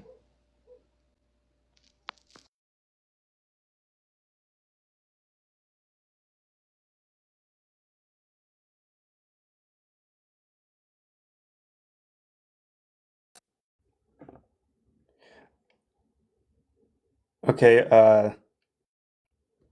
do you want me to talk about why I feel that God is necessary in order to have morality in creation? Lady B, are you still with us? I really tried. I really, really tried. I'm sorry. Yes, I'm here. Hi, Lady B. How old are you for TikTok purposes? 27. King, give me Okay. like 10 minutes, okay? Go in your room, please. I love you. Bye bye. Bye bye. You can tell me later. Bye bye. I'm sorry, guys. My son is home. He's not feeling good. He wants to get his point across, but I need 10 minutes. That was precious. Anyways, I'm 27. Do you believe in a God? Honestly, after sitting here on the panel, I can't give you a clear answer of what I believe in right now. Honestly. And before I even when I clicked on the panel, I was interested just from the topic. But when I first clicked on the panel, at first I was like everybody else, like, what is she talking about? Like, I know how I was raised, I know how I was brought up. But once you start talking about the David situation, I'm like sitting here like, and that's why I like joining panels like this, because I need my mind to be open to understand what it is that I was raised on and what it is that I'm believing in. Because you can read your Bible, you can go to church, but in reality, when you tap into reality and real life, you see that there are some things that does contradict itself in the Bible. There are some things that if this is what you want me to follow, God, then why does this seem wrong to me? So that's my point. Oh, Shanron, thanks for hanging out with us. Um,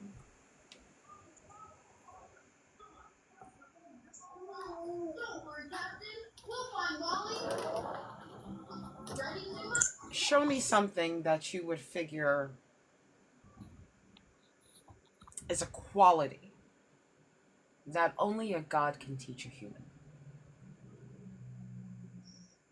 Unconditional love. I can tell you who you love unconditionally immediately. Right?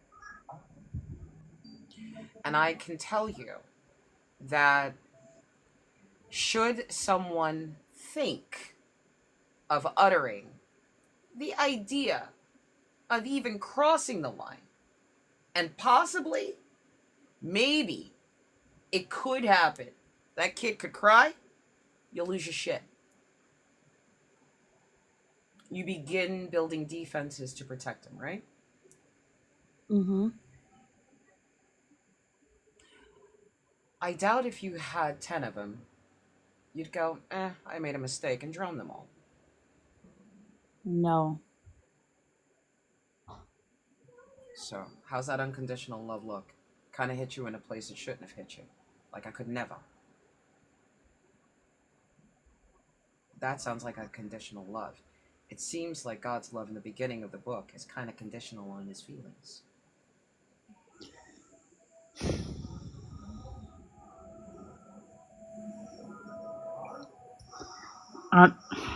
I get what you're saying, but it's just I don't like that. I don't like I was raised to not question God's love. I was raised to not just follow, just listen and follow. That's it. How's that worked out for you So so far? horribly, Ooh, maybe speak to another. honestly, like my whole life I grew up going to church, read my Bible, and following God. And I prayed and I've asked God for certain things. I've asked to hear his voice. I've even fasted, haven't done things of the world, and Question: I'm what still happened when you sitting here fasted? How'd you stuck. feel when you decided to undertake a fast? Never again? Never again, Do you because know? after I came out, I felt desperate for something and there was nothing. And you were hungry. As a Yes. motherfucker, yup. You were probably ready to fight somebody over a sandwich, especially bread and cheese Yes. and meat. You really wanted meat. Took a while. You kind of felt guilty because after you broke your fast, your body kind of overcompensated and wanted to eat a little bit more. Yeah? Yep. Do you know what you did to your body looking for a god? You put her in danger. Are there instructions on how to fast inside that Bible? I believe so. I was told there are. Yeah. What did it look like? Starve yourself, yeah? Yeah. You know what happens after about 24 hours of no water? Dehydration, of course. How about 2 to 3? Then it starts messing with your mind. And the worst part is that the steps in the Bible, how it tells you to fast, is literally go about your normal life, eating normal, like normal, and then the next day, nothing at all for like 2 or 3 days. It's really, really, really not healthy. It's really, really damaging on the body. Yeah, some fasts don't do water, but you can drink water. But what about your electrolytes? You're still getting dehydrated. Where are your electrolytes? Where are your carbs? Where are your sugars? Where's your proteins? Where are your calciums? You still need daily doses. You gotta have fats. Your brain is made out of fat. Prince Judah, I will only take an insult from a man that can spell. And it better be a good insult. So fucking good that I want to steal it, that I wish I came up with it myself. Those are the only insults that actually make their way into oof. Other than that, if you can't spell, So I want to answer the question again. Is it God or is it you? When I was younger, I always used to thought that it was God. And I'm just being honest. And as I get older and as I keep finding my faith and who and what I believe in, I want to be better understanding. But as I get older, when I push myself, when I believe in myself, when I chase what it is that I want, You achieve that's when more. I see things. That's when I receive things. That's when things happen for me. So you've When answered I the question. prayed and I've sat there and I prayed and I'm asking God and I put in the work, it gets harder. I get sad. I get depressed. I be wondering, like, God, do you hear me? And then when I make conscious decisions, when I sit and I think about things, when I instead of acting off emotion. When I literally sat there and prayed and cried, I acted off emotion so many times, and I'm sitting here believing in what I was raised and what I was taught. And then I end up making decisions that not only hurted me sometimes, but also my children based off of my emotions and what I believed in and what I was taught and what I learned in church. But when I sat and I made a conscious, clear, realistic decision without including anybody and anything else, it helped me. It worked for me. So why can't I go with that? Why do I have to sit here and hurt myself and make myself feel guilty and make myself feel bad for what I was taught and what I was raised on? You And don't then it still don't even help me. you don't have to. If it's a past aspect of who you were and you're not even like that, then you don't have to marry it into your future. You can put it where it was. The past likes to sit in its place in the past. Lady B, could I? Hit I'm it. sorry. No, I just wanted to respond to you and say that you kind of hit dead center my experience, and I just made the courage to make that final step. I'm not asking you to do that, but you have all the evidence that you need or that you will ever have by what you just said. There's nothing else that you're going to gather that's going to give you any additional information. You just said it all. Yep. I'm serious. Like, I want so bad to understand what and who and how. Like, I want to understand all of that. And when I grew up with my grandparents, they're very old fashioned. So if I ask certain questions, I ask certain things, they get to thinking and judging, and I'm like, that's not that. I'm trying to understand. I'm trying to get it. And when I look at my life and I look at their life, you believing in God, you're stuck. Like, I ventured out off on my own, and I haven't always gotten it right, but I'm doing way better off than people that have been here for years, believing in God, following God, doing things this way, religiously. And it's like, you've been here 80 plus years, you've been here 60 plus years. I have accomplished so many things, and I'm only 27. I've gotten out the rut of thinking that this is the way it's gonna be done, and that's it. Okay, so you don't, and this is going to sound like an insult, but it's not. You don't have to carry survivor's guilt. Mm.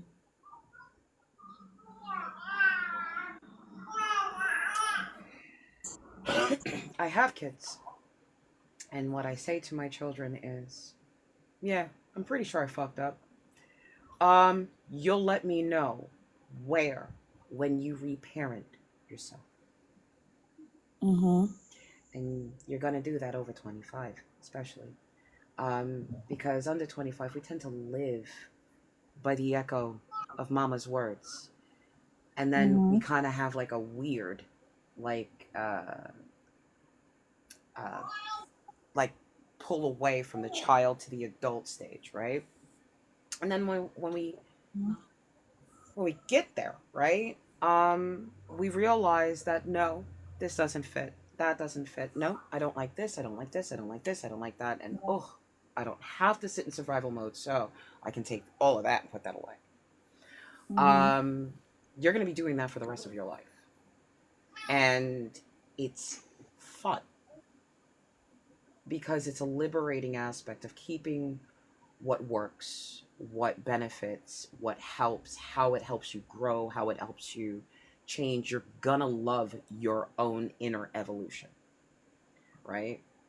Because you already have pride in it. And you're like, you have to get out of the survivor's guilt, because it'll allow you, and this is where it's going to sound like an insult, to stop asking the non-believer to confirm you're not crazy, and you have the permission to put the thing down that doesn't make sense. You don't need our permission, and you don't need the validation. You've always given it to yourself. It was always you. So I don't mean it as an insult. So I hope you didn't take it that way. No, Like that. I didn't take it as an insult. When I first got on the panel, I was just literally confused. If you could go back and scroll, I'm like, I'm so confused. Like, what is she saying? Like, I'm immediately thinking, oh, she's an atheist. Like, I don't get it. Like, why do people talk about religion or talk about God and they completely don't believe in it? But me, myself, I don't completely understand either.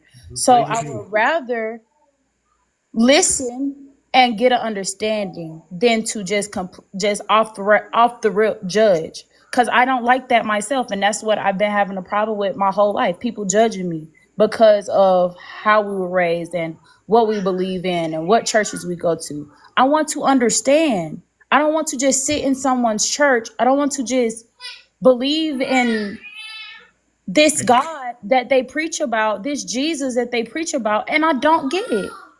And you're not helping me get it. I prayed. I'm 27. I've been praying since I was 5 to understand life, to understand God, to understand my purpose. And then when I stop asking, when I stop praying, when I start focusing on reality, everything started to make sense. Lady B, I got something for you. And I'm a little bit jealous. Okay. You having thoughts that it took me 18 years past your age to start having. So you're still young. You're very, very young. You're super young, and I think about the child that I hear in the background. Yeah, That having a blast. you're going to be the direct interface with that child to let that child know what you not to get what you got. You was told not to question, but you're gonna. I'm not telling you how to teach your child, but I'm hoping that you're going to have the conversation or the interaction where they are going to be able to ask any question, and you're going to be there with them. So I appreciate you saying what you've been saying, and I wish I would have thought of it. I saw having those thoughts earlier, but I grew up in a family that told me not to question as well, and it took me that much longer to come to the conclusion that you're coming to now. So Yep. take that for what it's worth. Yes. I just had to literally separate myself from everything that I knew, from everybody that I knew, to really get it, to like really tap into reality. When I met my fiance, I was literally in Delulu world. He made me realize how delusional I was. Please, that is literally the privilege of a 20 some odd year old, to be absolutely delusional. As a matter of fact, if you do not have a delusional stage, go out and get yourself one. It's fun. Just give yourself a time limit and don't stay there. But yeah, no, you're allowed to, because the thing is remember, your mind is still forming, and life is still happening, and you're still experiencing it, and here you are at a reflective moment. Believe it or not, 5 years from now, you won't remember this woman. You'll be like, yeah, she was cute. That's it. And it just keeps going and going and going. Like, you leave, it's like a little Russian doll set then. Like, every moment of clarity, you leave a little piece behind to say, I'll hold this section as before and after. So just allow yourself as many as before and afters as you possibly can. You said you're 27. Got 3 years before that back pain really starts to kick in, so have fun. Just don't do what I did. Okay, so I was about 28 years old. I went to a club. I tried to drop it like it was hot. Oh Lord. And then my knees were like, we may have overcompensated for how low we can go. It was like We trying can't to, pick it back up. right. It was like trying to bring sexy back, but they were like, ma'am, where's your receipt? And You're on day 31. Yeah. Sorry. Yeah. So, yeah, just carefully, and we're just take care of your body. That's all. But I have a question.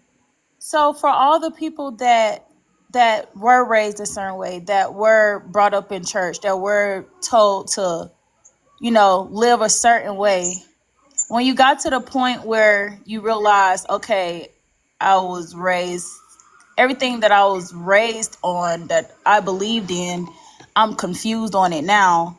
How do you go through every day differentiating whether you should go one way or the other? Ask a And question, do you find your still answer. strive to figure that out, or do you just made up in your mind, this is what I'm going to Ask your question. Make sure it's a good question. Find your answer. If you're experiencing something in life, thank goodness that you're part of a species that has like a good human condition thing going on. While and I love how Ashara said it, it is lonely cosplaying as an adult while you get the privacy of being inside of your world without multiple eyes on you. You are still fortunate enough to be part of an actual organic unit that is relatable. So what everything that you're going through has a solution. And most problems have their answer inside them. A lot of times if you can figure out this is my problem, break it up, there's your answer. Right? The answer tends to lie inside the problem because there really are no real contradictions in nature. Right? So like for you to go through something entirely new, right? Like a new element would have to be introduced into like the damn near planet. Or you'd probably have to be like a new kind of human. And you're not. So everything that you're going through, while terrifying, while scary, while you are not alone on the planet, you are not alone in the answer being available to you. The other thing is, just because you don't have it figured out, and we as humans don't have it figured all out, like with the really big questions, I don't know is perfectly acceptable. Because, like, if you ask me, what am I going to do for breakfast tomorrow, and I tell you, I don't know, that's acceptable. If you ask me, where did the universe start, I feel like I don't know is, it should be acceptable for that. You know what I mean? Yeah.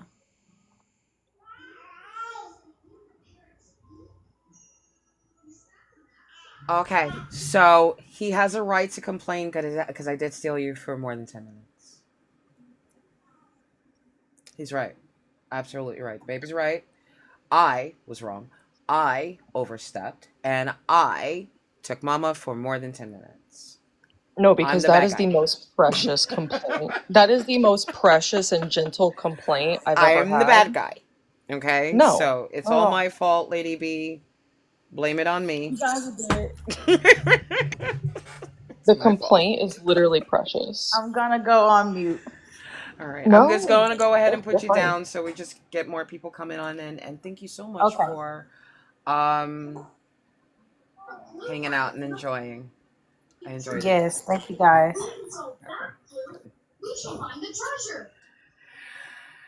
Is it Hugh? Or is it you? Yeah, it's here. Hey, Hugh. How you Hugh, doing? okay. How old are you for TikTok purposes? 37. Nice age. Are you a believer in a howdy? Are you a believer in a God? Yeah, I am. Okay. Are you sure that it's a God and not you I'm sure. leading something bigger. Okay. I'm definitely sure. What makes you so sure? Go ahead. Because I would say understanding the complex of this reality is like proof. Not saying that the complexity of the reality is proof of a God, but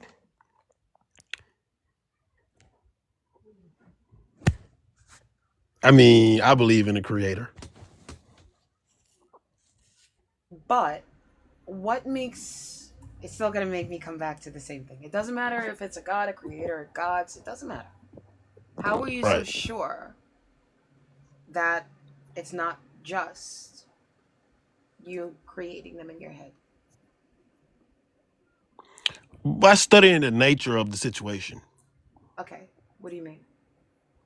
by studying the nature of the environment and the situation, the complexity of the reality itself, being able to understand it, or being able to have enough brain capacity to understand it or dissect it.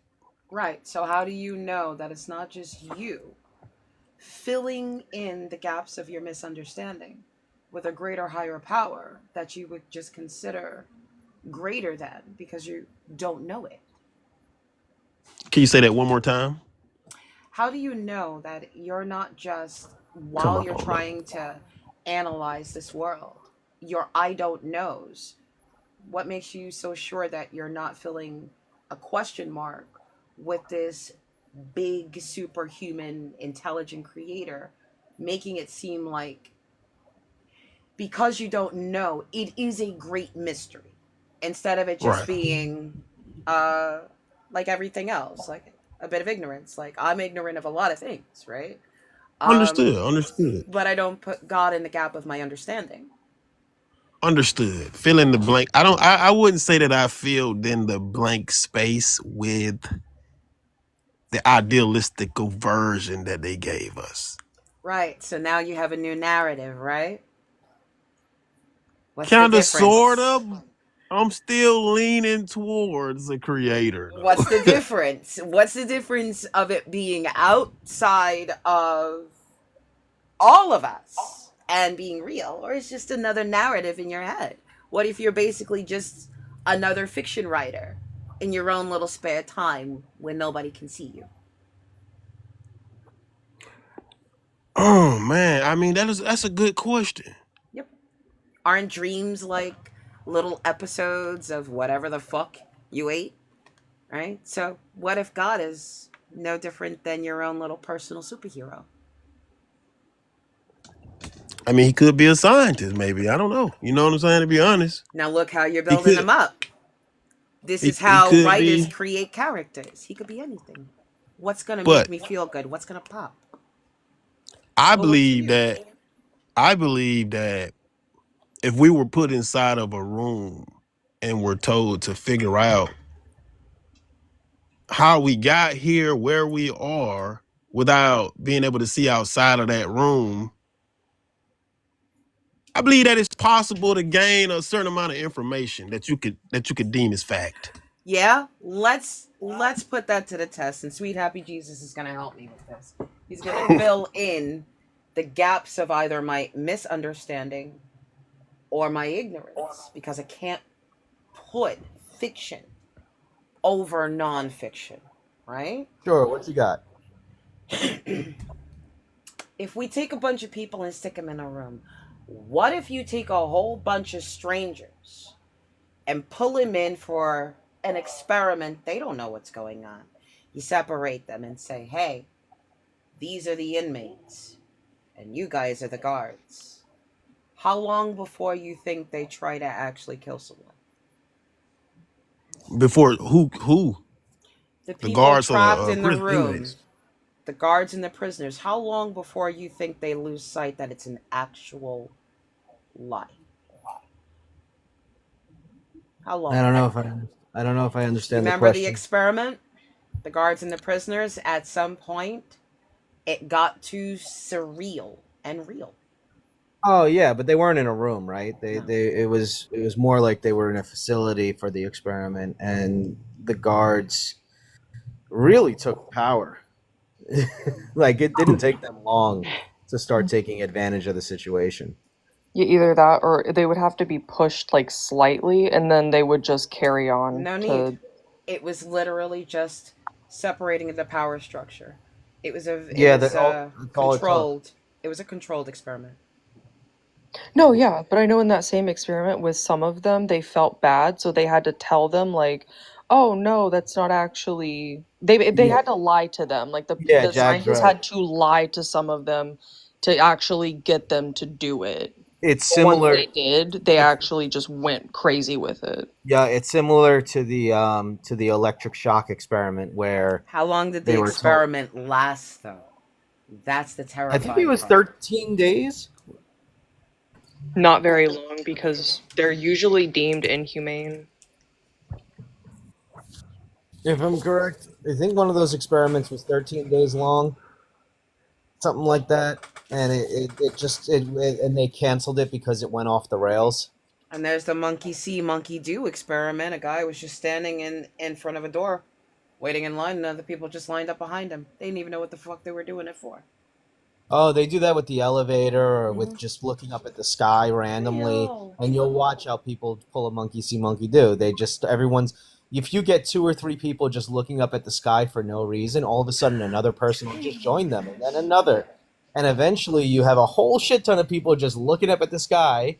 No one knows what the fuck they're looking at, and you just make sure the guy's pointing, Yeah. right? And all of a sudden you'll get this crowd where people just start to follow along. I've actually walked past one of those once when I used to work in the city, Yeah. and Excuse me, I guys. was Okay, kind go of ahead. Go ahead. laughing about it. I thought it was Go hilarious. ahead here. I want to know what is your point for the scenario. The scenario that I'm giving is you have a lot of people that believe a God exists.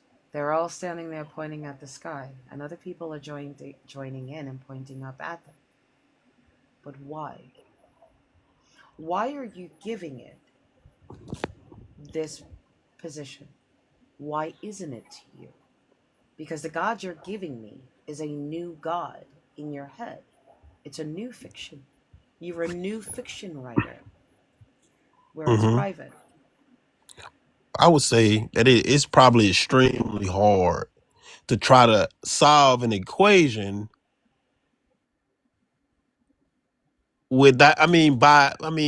With being given ideas. You know what I mean? Like it's hard to solve an equation being given the variables. No, let's look at something. Okay? Let me see a better way to put it. I got Because a way. I got a way to put it for you. Appreciate it. I got a way to put it for you, Fluff, that you may appreciate. We developed science globally, right? Right. Some of it was built on the shoulders of other scientists, but there were some concepts that were developed independent of other groups of people, right? Like you take like in the Middle East or in,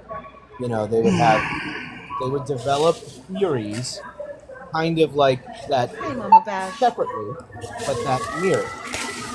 I think she's at the They store. developed theories that were similar but separate, right? Like they would develop like how to calculate pi and things like that.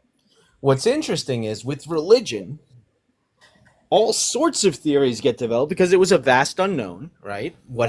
What's happening around us is a vast unknown.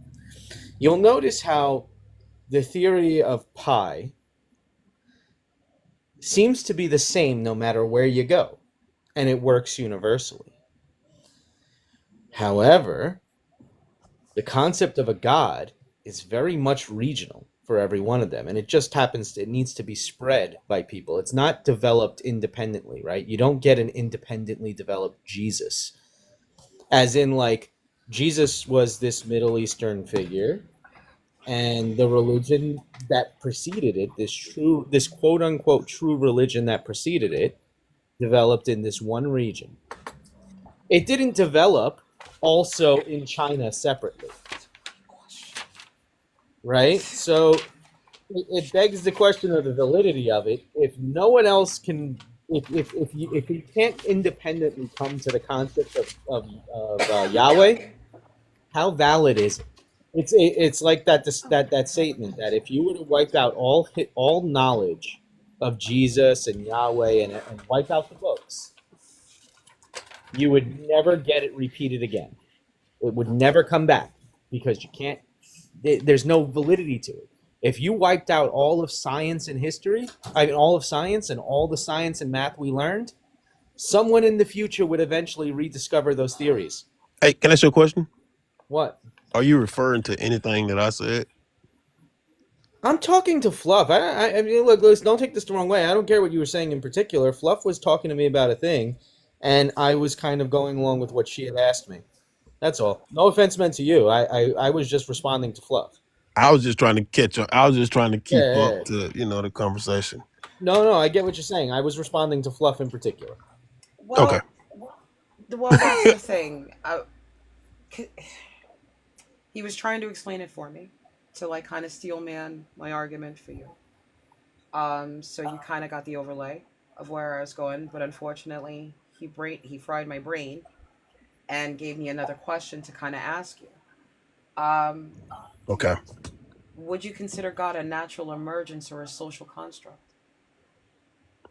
A natural emergence or a social construct. Interesting. I mean, I feel like that's a subjective type of question. That's why I'm asking you. That is why you're asking me. Dang, that's a good question. I can't answer that question. Why can't you answer it? I mean, I don't know which one comes first. I mean, I don't know. I don't know. I can't answer that question. What is Told God to you just you? fried my brain. What is God to you, though? Is it a What is God to natural me? emergence? What is God to you? And what, I mean, if you had to put God in one of those buckets, which one would you put him in if you had 3 seconds to do it? I would say God is the creator. That's what I identify as So God. you're saying he's a natural occurrence, He's a natural emergence of discovery? emergent. Is that I what you would say said? that. Yeah, definitely. I believe, to further elaborate on it, I would say that God is the creator. Why? And check this out. I would No, say, why would you say that? why would I say God is the creator? Why would you say that? Because I feel like I'm a creation, Why? some type, or Why would reality you? is a creation. Why would you feel like you're a creation and not a product of evolution? That's a pretty good philosophical type of question. Yeah. So why? Why would you feel? Why do you feel this? You say, why would I feel like I'm a creation and not an evolution? Yeah. I think they could be considered one and the same. Why? What makes them similar? I mean, evolution is kind of like you get what you get, and creation is like, here's my little voodoo doll. Perceived from the human perception, though. That's what it seems like. Or here's this little thing I like, and we're like, oh, look at the universe, and God's like, it's you. Like it could be anything at this point, right? Right. What I if mean, it's no we're telling how it was created. what if we're not any good aspect of God, and what if God is like a 16-eyed octopus with like 4 buttholes, and we're just the ejection out of one? But Does it have to let me be finish. pleasant? Like, does it have to be pleasant? I didn't get to finish this sentence though. If you don't mind, can I finish it? Yeah. I believe that God is the creator, and He created good and evil as Wait, forces. why is he a gender? Like, that's why I said an octopus with 4 buttholes. Like, there's no gender there. Why is there a That's just male? how I personally identify with God. So it's you. That part is me, definitely. I can't actually So the describe God what. is you.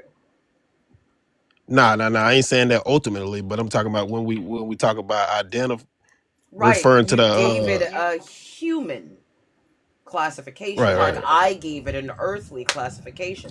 You gave it only what you would know. So I gave it an octopus that has 16 eyes and 4 buttholes. Something I understand, but something we've never seen. We've seen you, or a form of you, and you're very mortal, very human, and very short-lived on the planet. It doesn't sound like you're a special species. It sounds like we're a special species. Like we also created things out of radioactive material and did experiments on our own people. We don't look like we're gods. We look like we're crazy scientists. Okay. I feel you right there. Do you mind if I finish this sentence though? Go ahead. If you don't mind. He's like, All yeah, right. I get it. We'll try keep So my let me train of thought. I'm finish. gonna try this one more time. Okay. I believe that God. I mean, I'm gonna just start calling it God, right? Because the word play get people mixed up. All right. I'm gonna just say the Creator. I believe that the Creator created good and evil forces, right? And man may or may not have personified these two forces. God, good, evil, devil is also just evil with a D on it, right? Or DeVille. All right. Or Deville, right? But good, God is in the word good. Backwards So, it's dog. Are we forgetting? Man's best friend. right? Okay, but I mean, so the wordplay is only significant if the etymology matches the strength. Like the strength of the word from its origin has to be equal today in order for that devil and evil to be considered synonymous. Because according to the Christian narrative, the devil is not evil.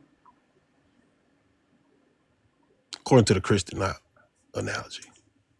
See, the Old Testament, there are no evil angels, and there are no fallen angels. There are also no fallen gods. But when you get into the Christian narrative, it changes the whole story.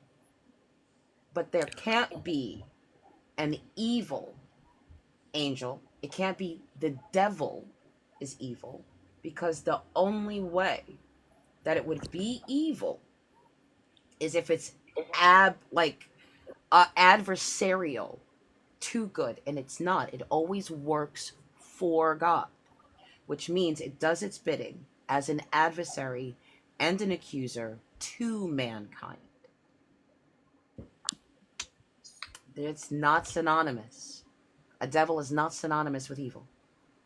Not according to the Evil is not true synonymous scripture. with evil. It's not according to the scripture. It's only according to fear indoctrination. What, because of the Fear-based different indoctrination. languages? Exactly.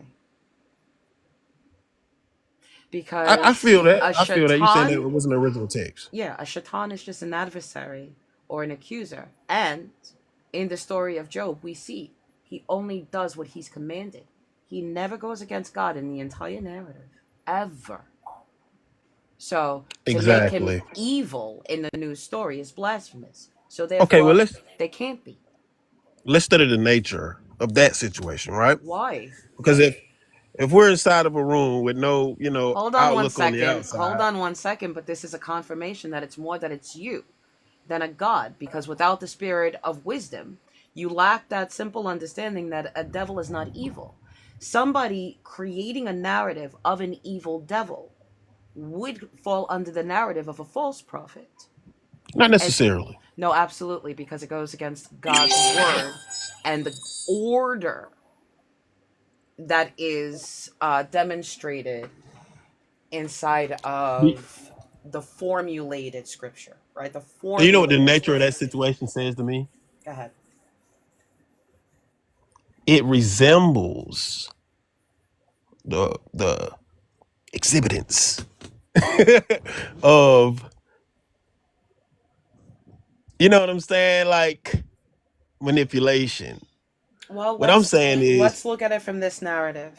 If a god has a host of angels and spirits at his beck and call, and you got about 72 in the book, then what you're looking at is gods and their fiefdom. They have fiefdoms here. So you're never really looking at one.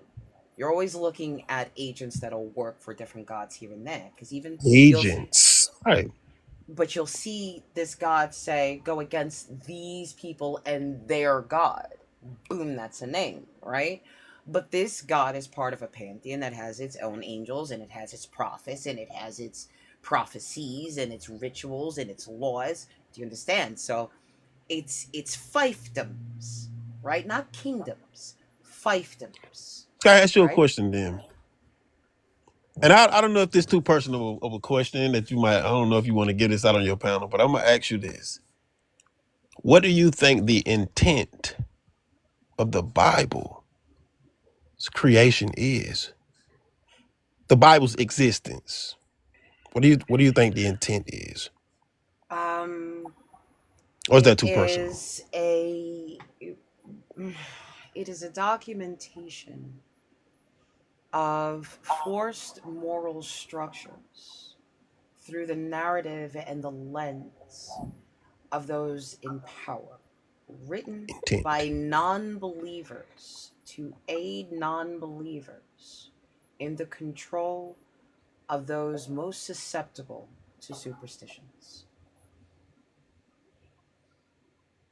All right, now, back when we said that, what if we were in a room and blah, blah, blah, blah, blah. We didn't know how we got there. We only had to use what was inside of the room to figure out enough, as much as we could. I would say that even the Bible could provide a certain amount of information to help us on that path. Give me something that only that would be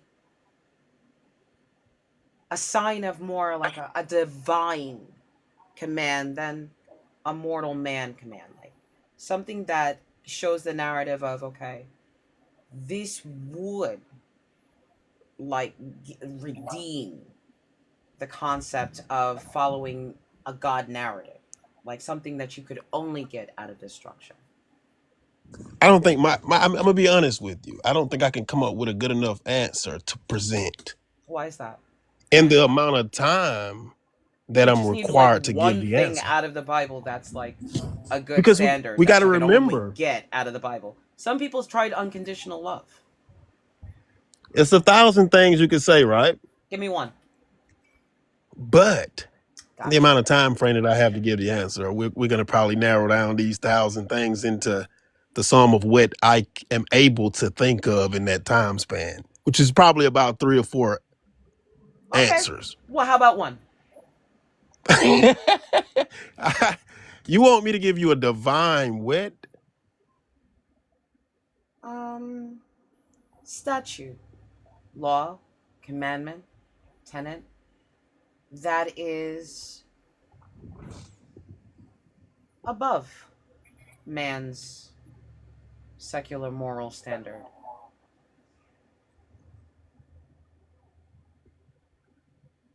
Yeah, that's what I'm saying. So I'm gonna need like a few days to come up with that. A few days. Okay, gotcha. Appreciate that. All right. Thank you for. I just want to get because I don't want to just say, you know what I'm saying, within the amount of time frame that I got. You know, and that's something else to think about. You know how the human mind decides, and you know, on every day-to-day decisions. When we come to a stop sign, it's going to be the left or right. You know, how many things could you choose from? But you know, that's another breakdown right there. Thanks for hanging out and thanks for your candor. Go ahead. Appreciate it, man. Yeah, I was about to say the same thing. I ain't gonna talk you guys' heads off. I can do the same, so no worries. All right. Have a good one. Appreciate it. Mama Bash, are you with me on purpose? Because I didn't want to say she's not here on purposes. I don't care if you're here or not. I'm kind of happy about it. You with me on purpose, Mama Bash, or are you shopping? Mama Bash is shopping, and now I feel like I've kidnapped her. No, she just took us on an errand. We get to run errands with Mama Yeah, Beth. we're in our purse. I feel so lucky to be here. Did we kidnap Mama Bash in her purse? I No, think she got us. Yeah, I was about to say she kidnapped us. No. Oh, I apologize. It's I'm okay. Fluff. Hi, Mama Bash. I I didn't mean didn't to know I was kidnap on the you. panel. I was just listening. Yeah, I was no, just thank you. listening to the panel. I apologize. No, you're fine. I was just worried that we kidnapped you. I was like, No, I think I kidnapped myself. But I had something, if I can say something. oh, absolutely. I was thinking about when I was a believer, because I was a Christian for 50 years. And on my 36th birthday, I decided I was going to take myself on a vacation. I went by myself. I left my husband, my kids. It was just me. And I went to the mountains to have just like alone time with God. And I heard this voice in my head because I was like expecting some kind of really great, I don't know, revelation from God or whatever. And so I heard Bernadine, be yourself. And I said, that doesn't sound very deep or or spiritual or anything, but that was all I heard the whole weekend was be yourself. So finally I said, well, if I'm myself, people won't like me, because I was always one of those kind of people that was a people pleaser. And I said, well, if I'm myself, people won't like me. And then I heard this voice again that said, well, if they don't like you, it's the real you that they don't like. And that was all I came away with on that weekend. So your topic reminds me of that. It wasn't God, it was me. It was me talking to myself. Like I said, I went away for the weekend to just be alone with me. And I was talking to myself. In my head, I was saying, what you're doing is wearing you out, trying to please everybody. So I spoke to myself and said, just be yourself. And if they don't like you, it's the real you they don't like. But I spent 50 years in that, thinking I was hearing from a God when really I was hearing from myself. The other thing was that Bash called me and asked me, Ma, if God asked you to unalive me, would you do it? And immediately I said, heck no, I would never do anything like that. So that was me. That wasn't a God, because the God in the book would definitely ask. But see, I thought that the God would never ask me to do that. That's because I was the God, right? I would never ask me to do that. I would never say, get rid of my own son. That would be crazy. Yeah, I asked that earlier. As I'm, you know what I mean? As I'm deconstructing, I'm coming back over these conversations that I had in my head, and I'm realizing that it was me. So the other day I was on a live with Bash, and we were talking about this Genesis story. And I was talking about how, I think you might have been on there. I'm not sure. But anyway, I was talking about how. And listen. Yeah, I think I saw you sneak in, but I'm not sure if you were on there when I said this. I was talking about how Adam's family, it was just him and Eve, and then they got kicked out of the garden, and then they had these boys, and Cain went away and got married. So I'd always asked myself, well, who were those people and where did they come from? And if those people were not relatives of Cain and Abel, then they're not under the curse. So I decided that I wasn't under a curse. I wasn't born. I'm not related to Adam. And only the relatives of Adam are born in sin and shaped in iniquity. Right? Wait a second, that's Mama That's Bash. Everybody's story. I have a question now. Huh? You just made me question something. Wait, no, because Cain is protected. Do you understand what I'm saying? Yeah, but like the people who Go ahead. Hold on 1 second.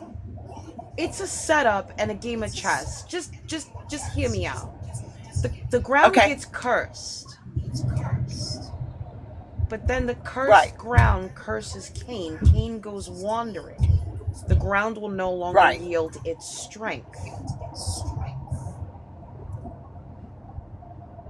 But God protects Cain Right. He protects him. because he's accepted. Right.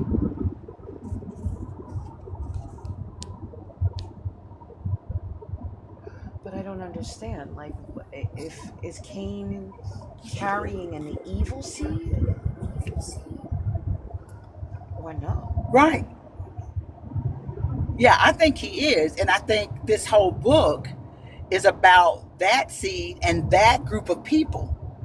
And then Yahweh or El Elyon, one of the guys from that myth, decides, well, I'm just going to wipe everybody out, right?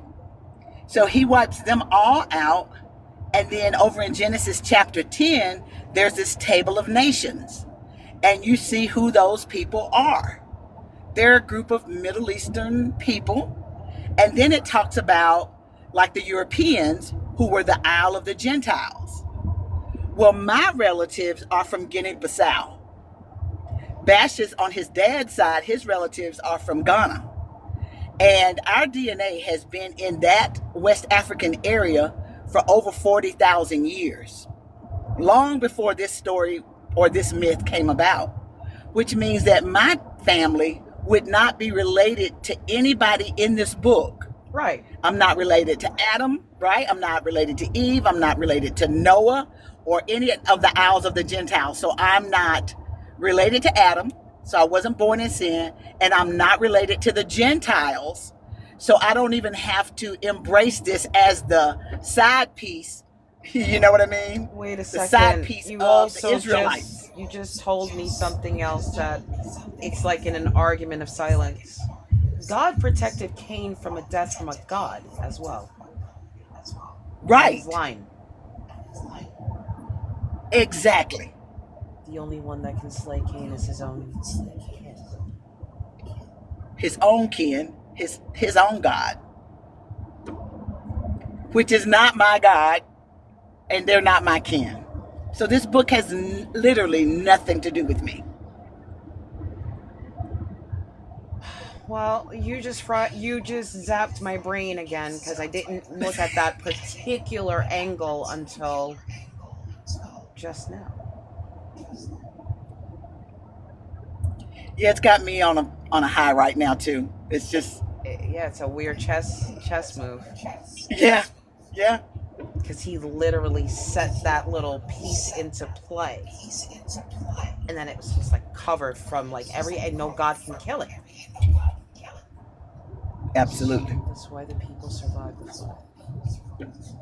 And that's why you have the Gnostic scripture where they utilize an angel that comes down and helps Cain's line survive. They would have to. It was already protected in Genesis 4.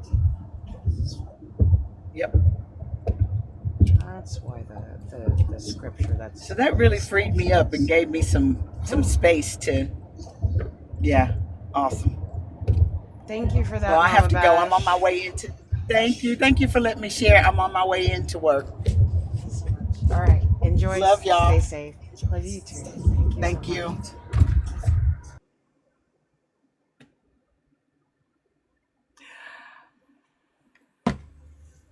My brain. Well, give your brain about 20 seconds. Hi, everybody. It is now 4:30. Thank you for hanging out with us for a while now. There are 110 of us down hanging out. That's great. That's awesome. If you can, please do continue to tap the live. It really does help Fluff show up on the FYP, so this way we get more people coming in to have actual discussions. If you haven't shared the live out yet, do share it out. Even if it's just for one person, just share it out. We don't care who you share it out to.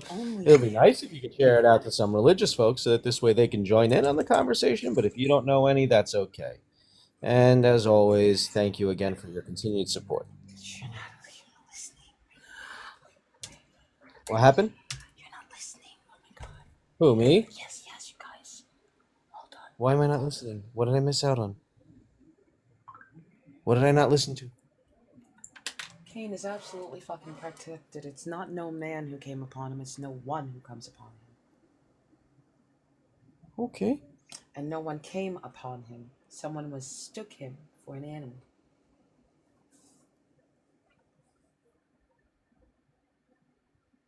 Ah. The Freemason version of the Bible?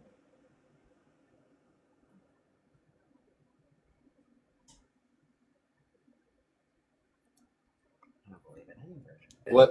What's a Freemason version of the Bible? Solomon's Bible. Isn't that just another Bible but with different books? Yeah. You should take the oath on a replica of the Temple of Solomon. Everybody Right, knows but- that, but they don't know why. Right, but isn't it just the same bullshit, just a little different? No, it's Sadducees instead of Pharisees. It's the reason why the Freemasons work in secret. Lovely Drea.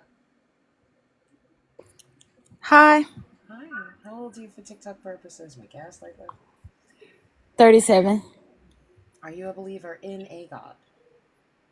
No.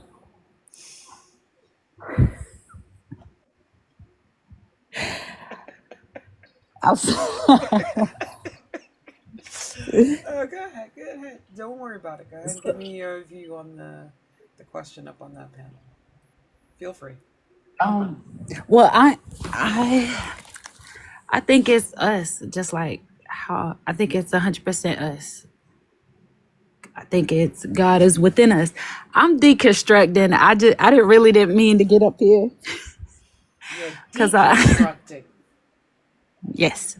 So. Well, I'm deconstructed. I don't believe in the Bible So when anymore. you think that God is within you, you think the God concept is Me.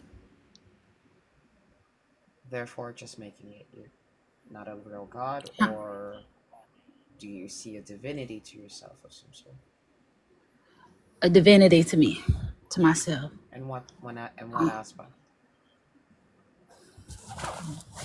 Because I am my own creator. I am my own consciousness. I believe that everything is within me, that I have control of everything that goes on in my life. Why do you believe that? Because if I can manifest it, it can happen. Would you be able to manifest yourself some free will?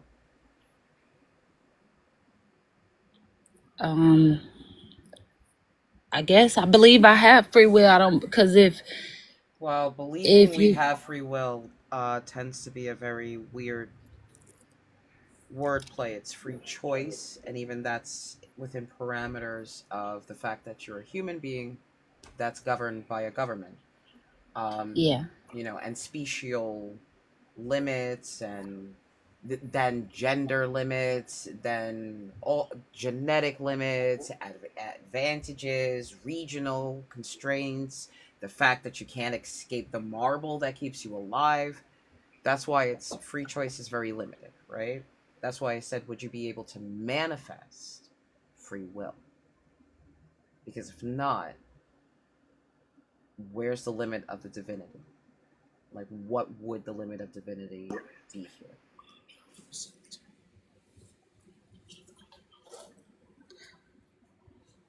What do you mean? All right, let me see if I break it down better.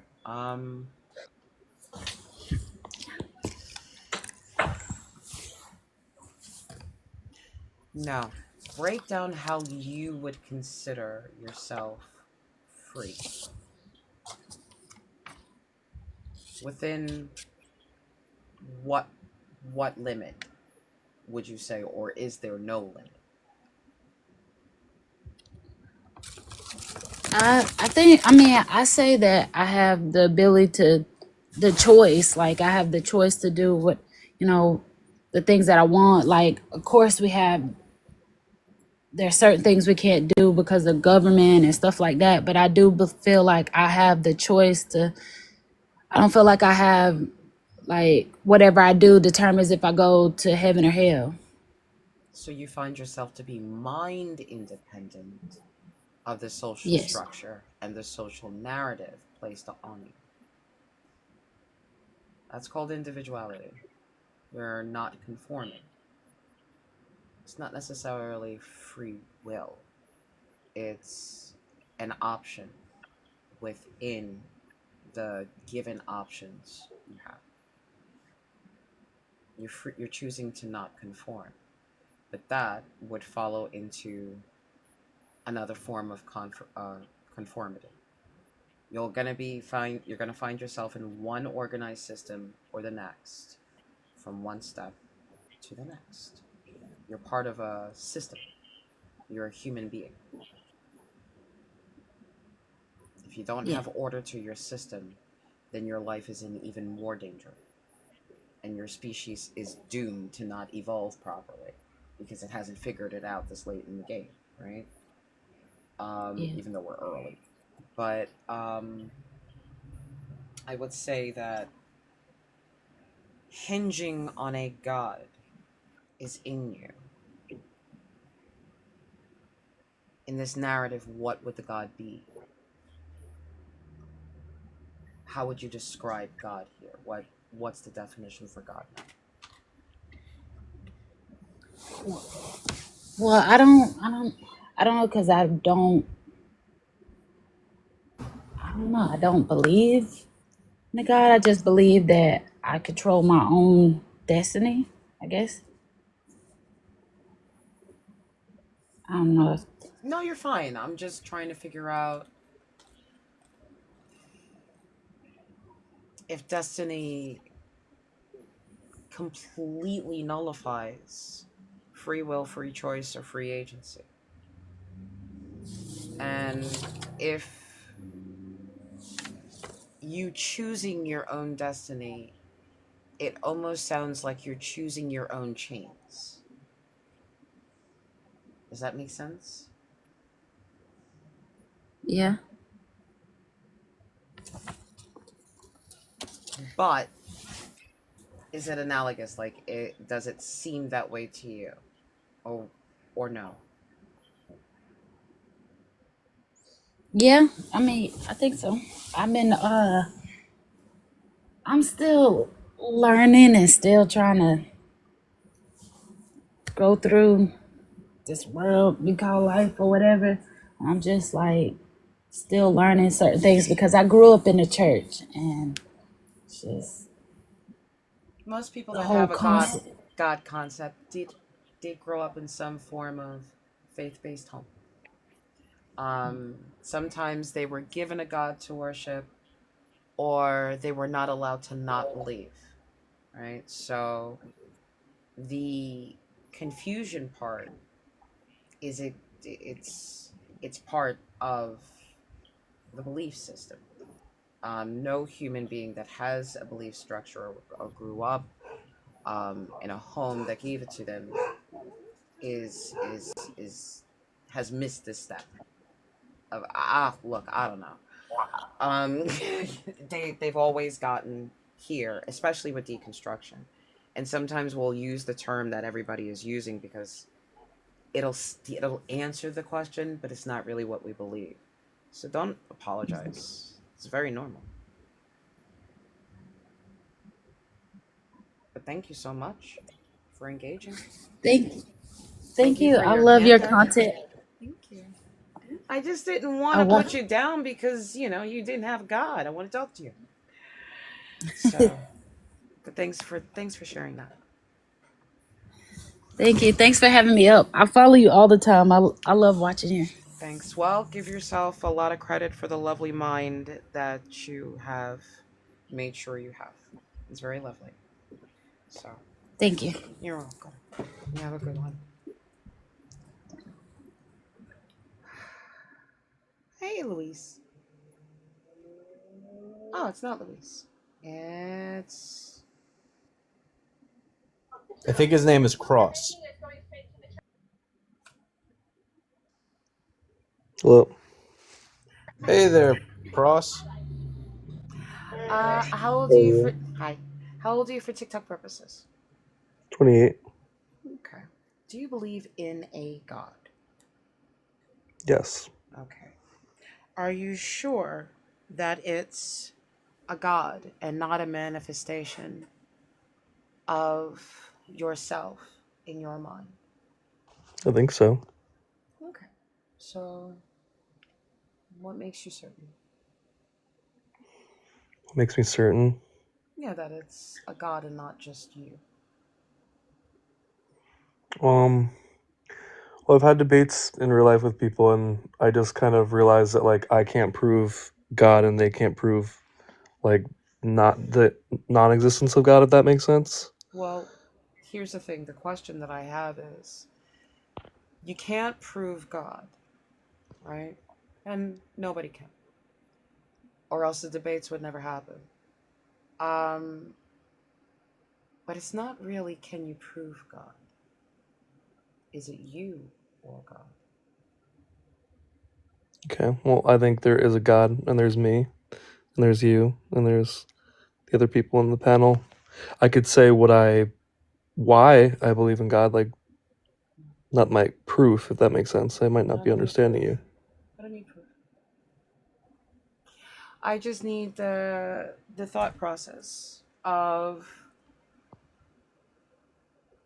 if you're making a decision, how do you hmm know that it's not just you confirming what you want? Instead, it's a God confirming it's okay. How do you know it's not God, but just I you? don't think I can ever know if my decisions are, okay with God. Like I could admit that. Like there's no way of me knowing. I can know if my decisions work with reality around me, and if it like the physical reality around me, I'm saying, if that makes sense.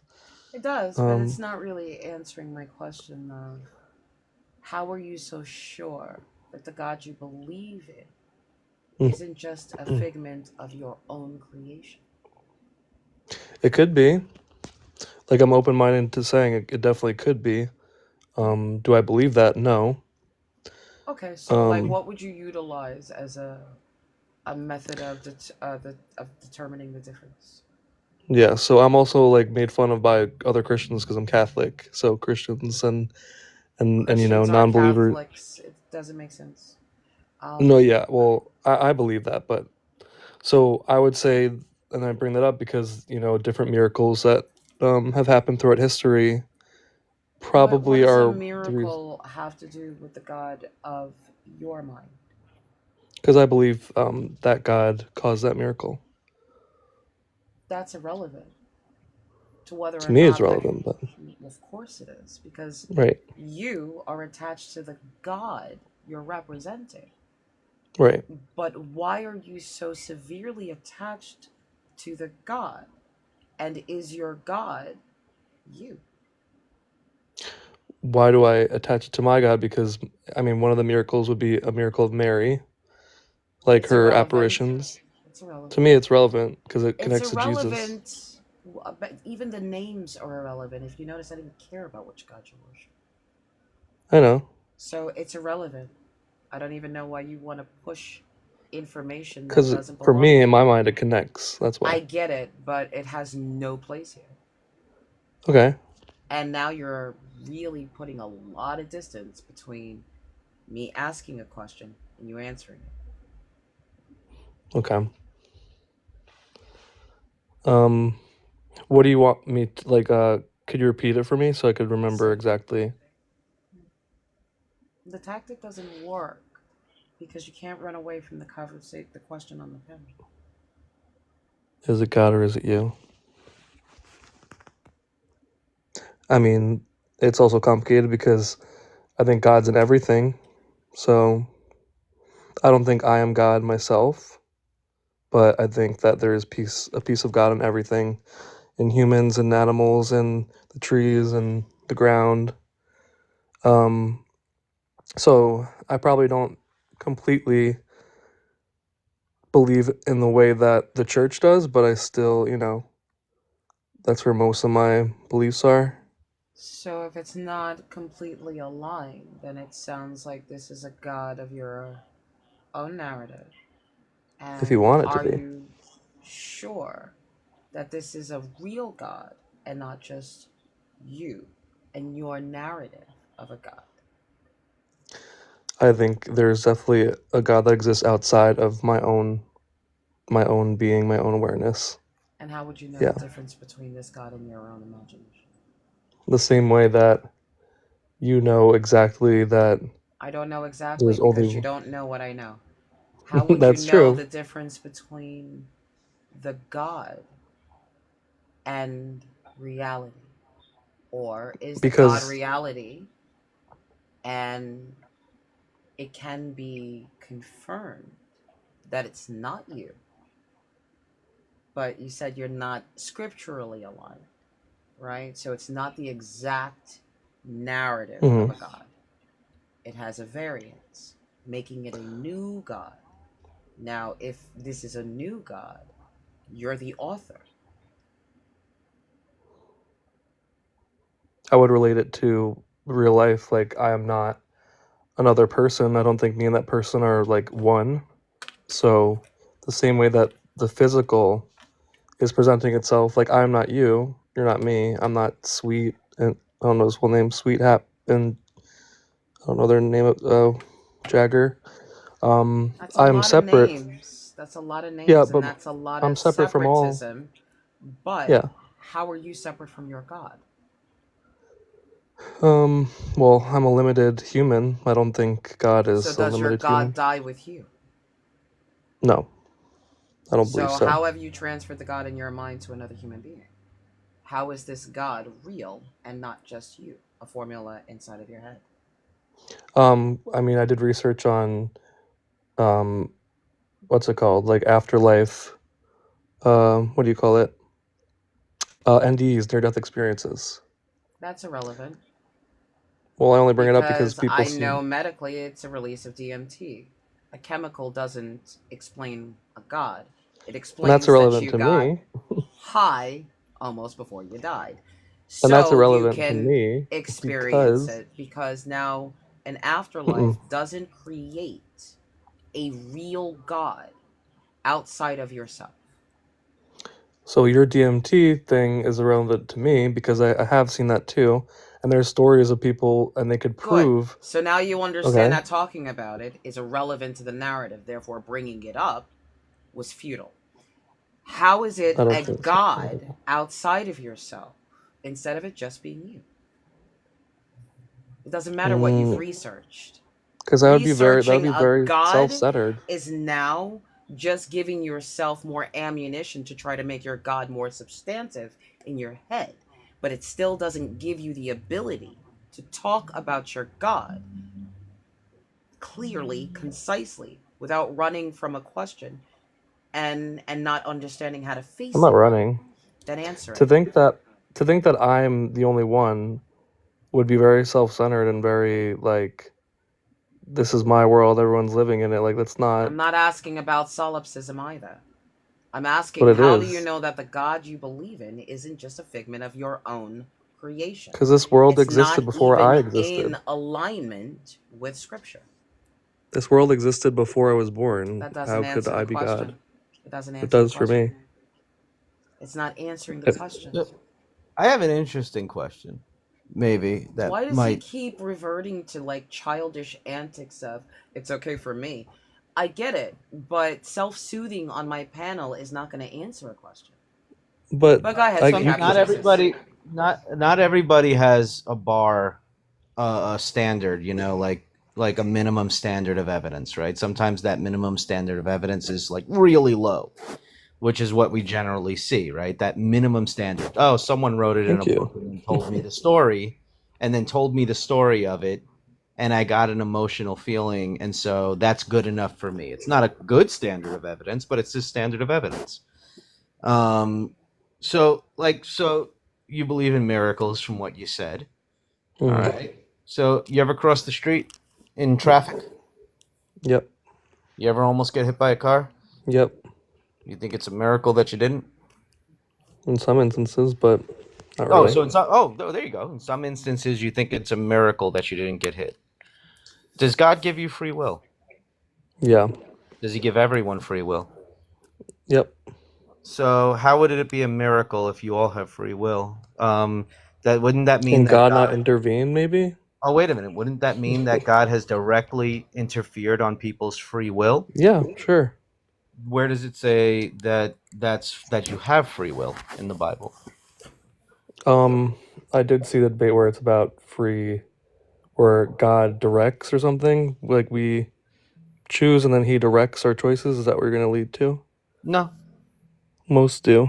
Don't. I would probably. My best advice is to not assume where I'm going. It's not exactly free will, but it's a certain. So you don't have free will. You have limited choice, right? Like if you wanted to go to the grocery Well, look up store, limited right? choice in the Let me Bible. let me ask you a That's question. true. How about that? If Then you limited want, choice should be there. if you wanted to go to the grocery store right now, but it's not part of God's plan, you wouldn't be able to, correct? I think we could divert from God's plan. I don't think I'm that. asking you a question though that's very specific. So that's why. So no. Oh no, you wouldn't be able to? I think we can go against God's plan.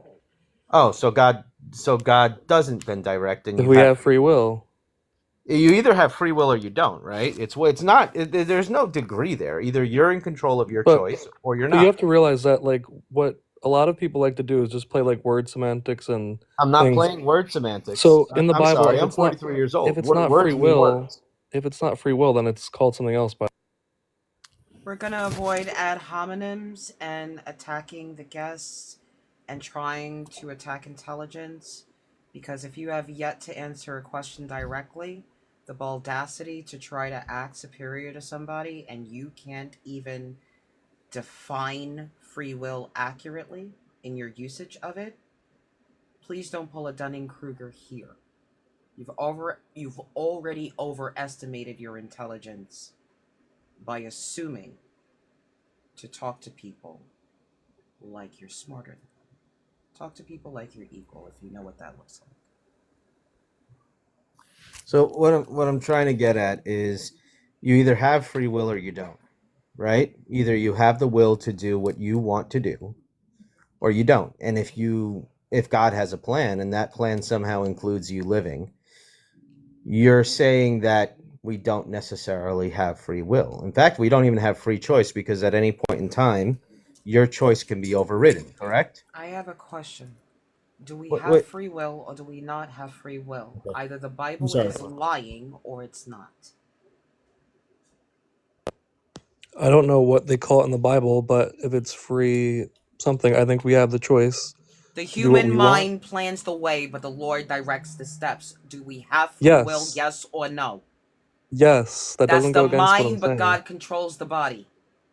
So a director of a play, the actors can still do what they want to do, but he directs. Yeah? He's not controlling us. Are you sure? Yeah, I am. That's how I see it.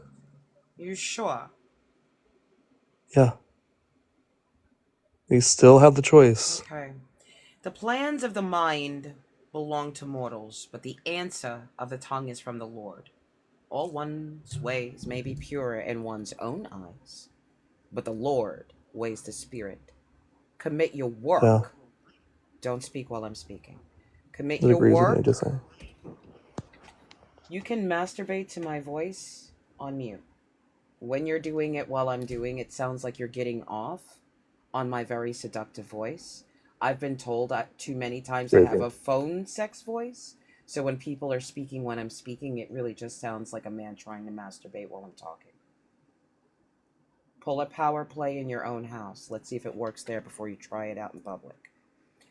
Commit your work to the Lord, and your plans will be established. The Lord has made everything for its purpose, even the wicked for the day of trouble. All those who are arrogant are an abomination to the Lord. Be assured they will not go unpunished. By loyalty and faithfulness, iniquity is atoned for, and by the fear of the Lord one avoids evil. When the ways of people please the Lord, he causes even their enemies to be at peace with them. Better is a little with righteousness than large income with injustice. The human mind plans the way, but the Lord directs the steps. Inspired decisions are on the lips of a king. His mouth does not sin in judgment. Honest balances and scales are the Lord's. All the weights in the bag are his work. It is an abomination to kings to do evil, for the throne is established by righteousness. Righteous lips are the delight of a king, and he loves those who speak what is right. A king's wrath is a messenger of death, and whoever is wise will appease it. In the light of a king's face there is life, and his favor is like the clouds that bring the spring rain.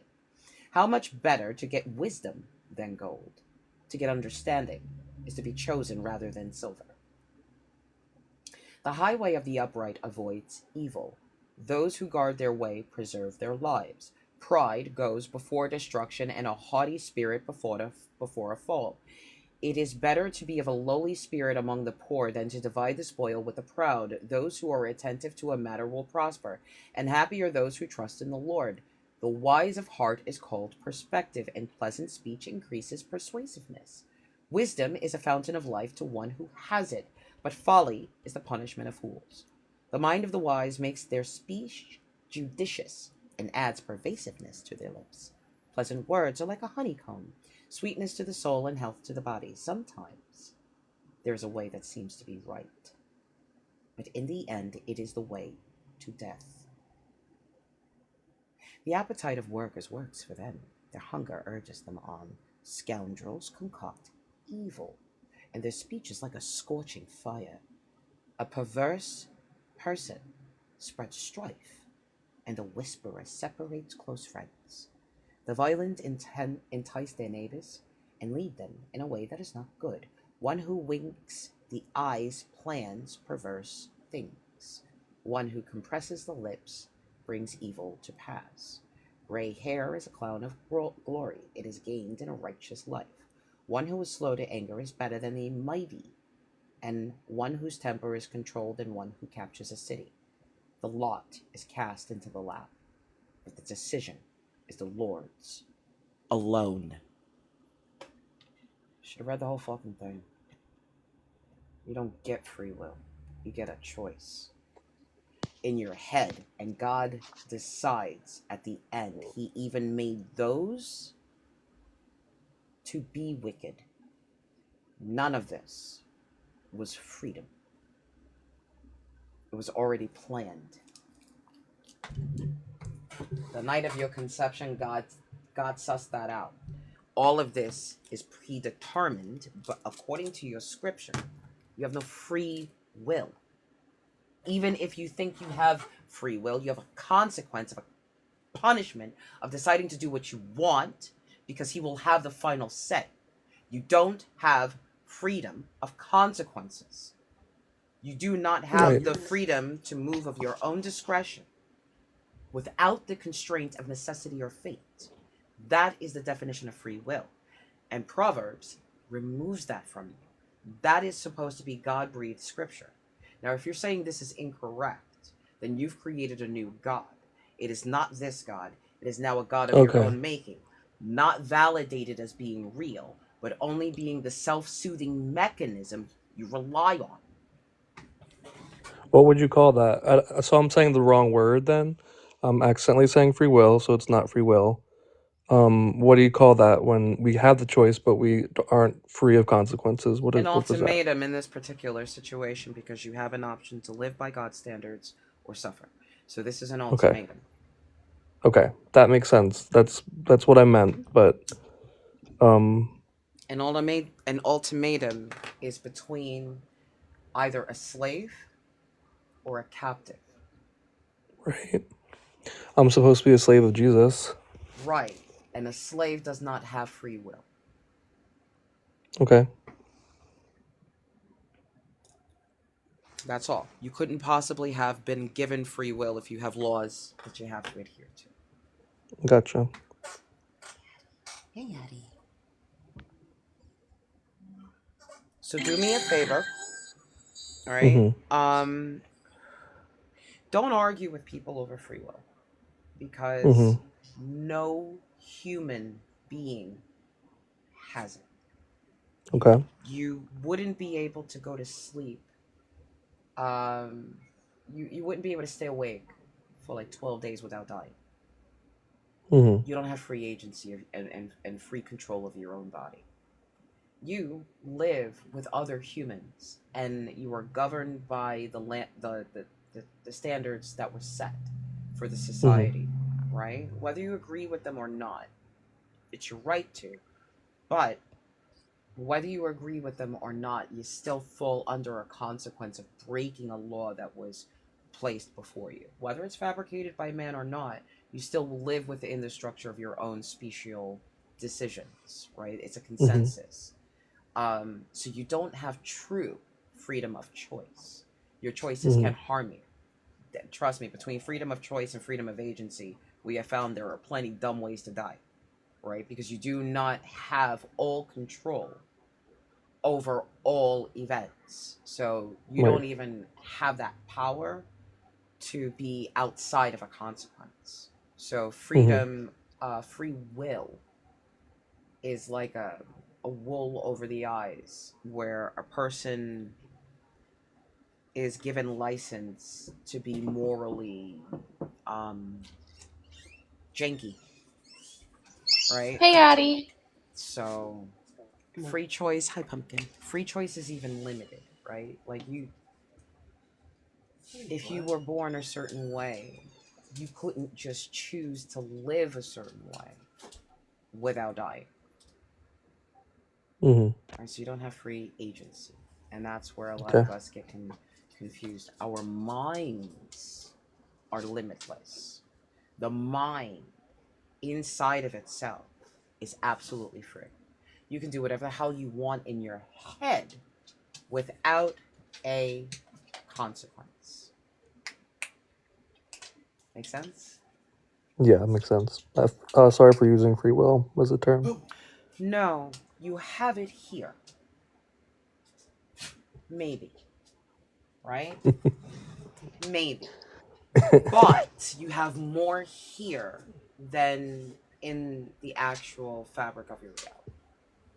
And is this only if you're a believer in the Christian like Bible No, will, or for everyone? no, it's everybody. Okay. I don't have free will. I am Okay. freer in my mind than I am in reality. No one has free will. Nothing has free will. That makes sense. So we we exist inside of a system that existed before and will exist after us, and we have a part that we play in just this passage of time, and it is limited, right? Hmm. Without a guarantee of a resurgence of ourselves.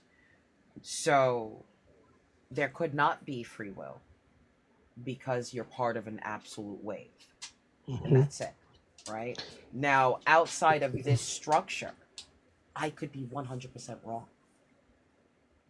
But here in this structure, this is denied to us. A concept that we have seen in our minds and we can talk about and we can dissect and we can break it down, but we don't possess. Okay. And when it's just you by yourself, is there only you, or is there also God outside of yourself? I wouldn't know how to answer that question because I don't believe in a God. Okay. And That's even fair. if I were to entertain a God, I can't find it relevant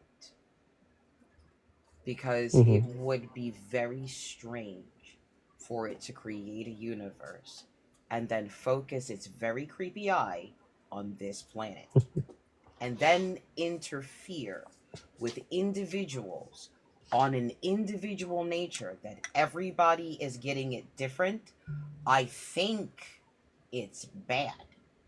If it's real, it's creepy and has the most disturbing sense of humor or lacks the ability to care at all. Hmm. Why would it focus so heavily on this little dot and then interfere so heavily on the itty bitty moving dots to the point where we have not seen a year of peace in over 3,000 years? Is that what it wants? Don't think so. So then it seems incredibly unlikely that it's there. Not unless it's what it wants. And then we are trapped to do and give it exactly what we have been giving it. Because obviously he hasn't stepped in to say, it is him, it's not him.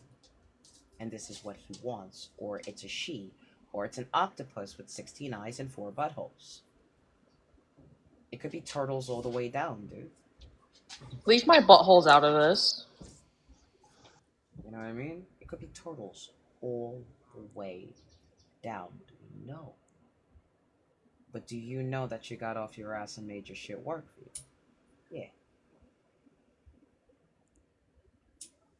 And so there, it sounds like there's at least a possibility of, that there's God. We can't know for sure. We can't prove it, kind of thing. No, I absolutely do not agree with that. I'm just saying if I entertain the concept. So there's no possibility, not For me? 1%. For me? Yeah. No. Okay.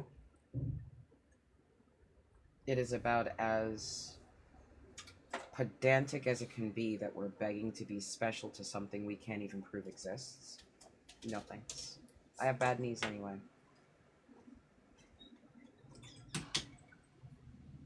Makes no sense to get down on my knees and beg for something to exist. Just because a book made it interesting. Really? I'll be honest, things outside the Bible are what made me become a Christian. Reading the Bible Yeah. definitely cemented that I will never ever be a Christian. Understandable. I read the thing. It's weird. Mm-hmm. Did you ever look into the miracle of Fatima, the Lady of Fatima? Ugh, that one's boring. Why? Because, do you know what it's like? It's like walking into a bar, and for 7 hours, everybody in there, including the bartender, is shit-faced and singing karaoke, and you're sober as hell. Right. That's what it's like. But the sun is moving in the sky for 10,000 people. You sober or not. Sounds kind of fun. The sun. Do you Hopping in the know sky. what we're doing when What? it comes down to the sun? Do you think we're circling it? I have no idea. I don't know. Are we supposed to be circling it? We're falling towards it. Perpetually falling towards it. Could be. I still believe in God, though, no matter what. Right, but you don't understand the world around you, the solar system around you. You don't even understand that the reason why you and I are utilizing technology is because time runs different outside of this planet. I mean, your God can't give you that information. Obviously, you chose to not give yourself that information either. And you'll notice that your God will only ever know what you do. Are we going around the sun? Is it going around us? It's going around us. That's your information. I'm obviously slow. No, that's Don't your really know. information to find out. If it was irrelevant, then you'll never really consider it. I mean, It is. honestly, We're going around it. you still have to pay your taxes, right? The sun. I think we're going So, around the sun. if you're going around it, up and down it, every once in a while they do a little cha-cha and it kisses its ass, it doesn't matter. You still have to pay your taxes. I'm not saying that it's heavy relevance to your existence, but I'm saying, are you aware that we're actually falling towards the sun while we're No. orbiting it? It's more like a rhombus. Well, the sun doesn't normally dance in the sky for a bunch of people to see, whether we're falling or not falling towards it. No. But because you are on a planet, you have a center of gravity and a sense of north, south, east, west, and all the lovely in-betweens. But once you get out of the planet, there really is no up or down, left or right. There's no direction. So we're actually getting pulled towards it. And it's stuck in an actual, very nice little orbit. But you'll see it in its diagrams like that. But technically we're going through the system, so it's like that. And that's it. Padre Pio. But in what direction? We don't know. There is no sense of direction out there. But thanks for coming up and hanging out with us for a little bit. Thanks for having me. Of course. Come back when I have something else to talk about. Okay. Once you come back later, I'm sure we'll have more to talk about. There are not a lot of people that'll get that reference.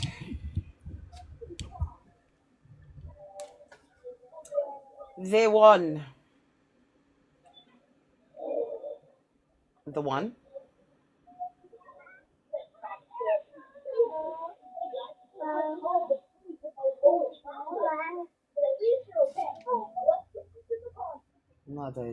Madre de Dios. Alright, the one, I don't think you're with me on purpose. Alright, guys. So, Mr. Rogers or Petticoat Junction. I just like the name Petticoat Junction. What the fuck?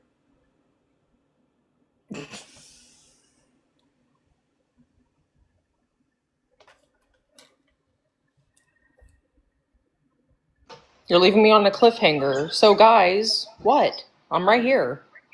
I don't know. I got completely sideswiped. I had a total squirrel moment. I heard Petticoat Junction, and I saw Petticoat Junction, and my brain went squirrel, and the Mog side of me came out. I have no idea what I was talking about.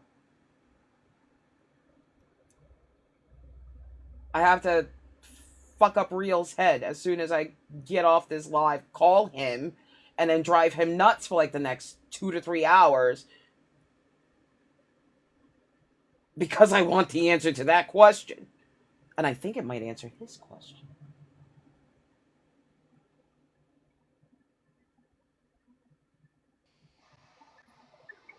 I would still like you to read 2 Kings 9:30. That shit is funny.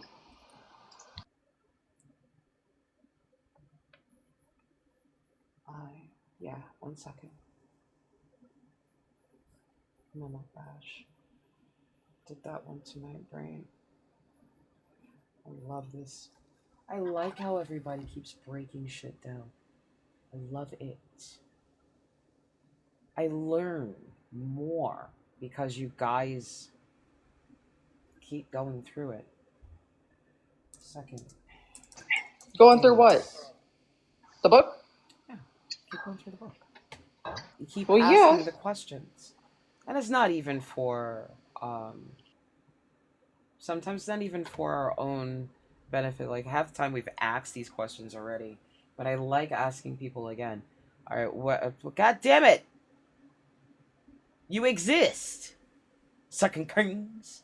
2 Kings, hit me with it again. Because I squirrel moment, I'm still on Petticoat Junction. It's okay. It's okay. 2 Kings 9:30, chapter 9, verse 30. Is that a band? Is Petticoat Junction a thing? It sounds like a thing. I'm with you on that one. You stopped at chapter 1, Hugh? Why? No. Oh my god. Wait. Go back up. Go back up. Because that's not right.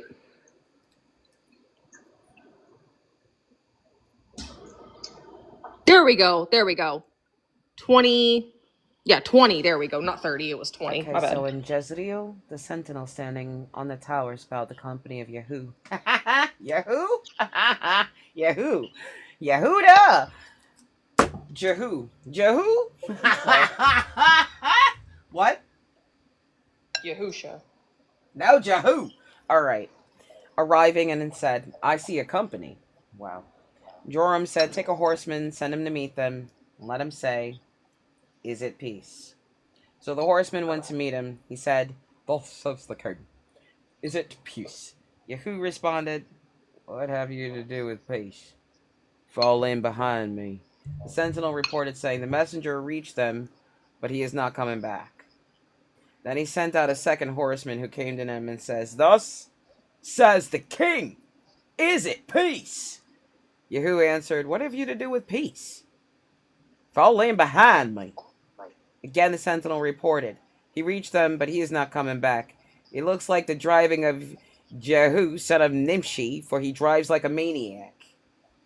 Yep, right there. That was so funny. Whenever I was reading that, I audibly just started laughing because I was like, damn, that is funny as fuck. He stole his Connor. messengers.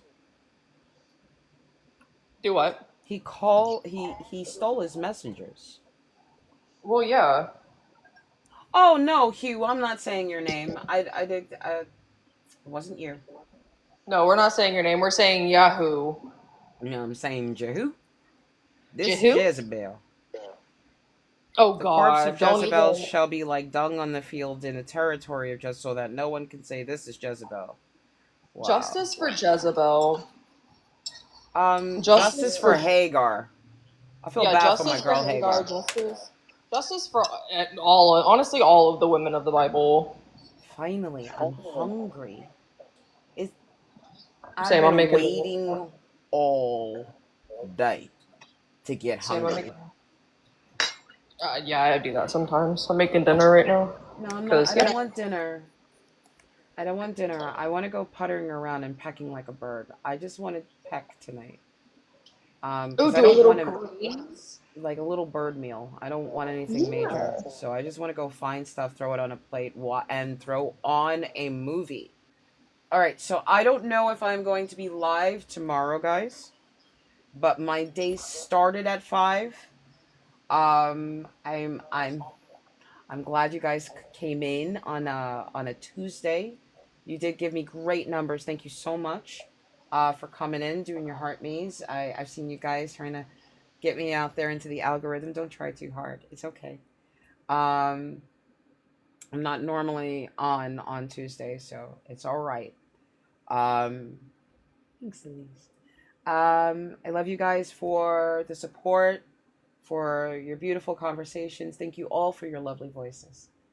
I do like the flow of this conversation, so we're gonna leave it here for a little bit.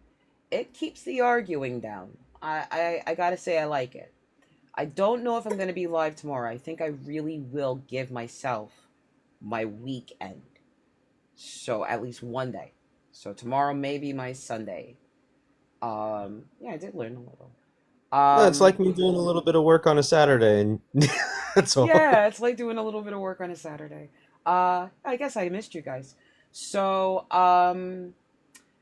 if you guys hit up another deconstructionist, please give a lovely fluff raid. I can't see because my phone died on me like a couple hours ago. Been out all day. Who do we have? Because we had Christina gave me a lovely raid. Ian, it looks like Ian is live. Chicago, Z, Ian, Tiny Science, somebody else, but I can't see their name. It might be Deconstruction, Justin. I'm not sure. So we're doing Is It God or You for Thursday? Yeah. I'm going to leave this Awesome. out for a couple of days.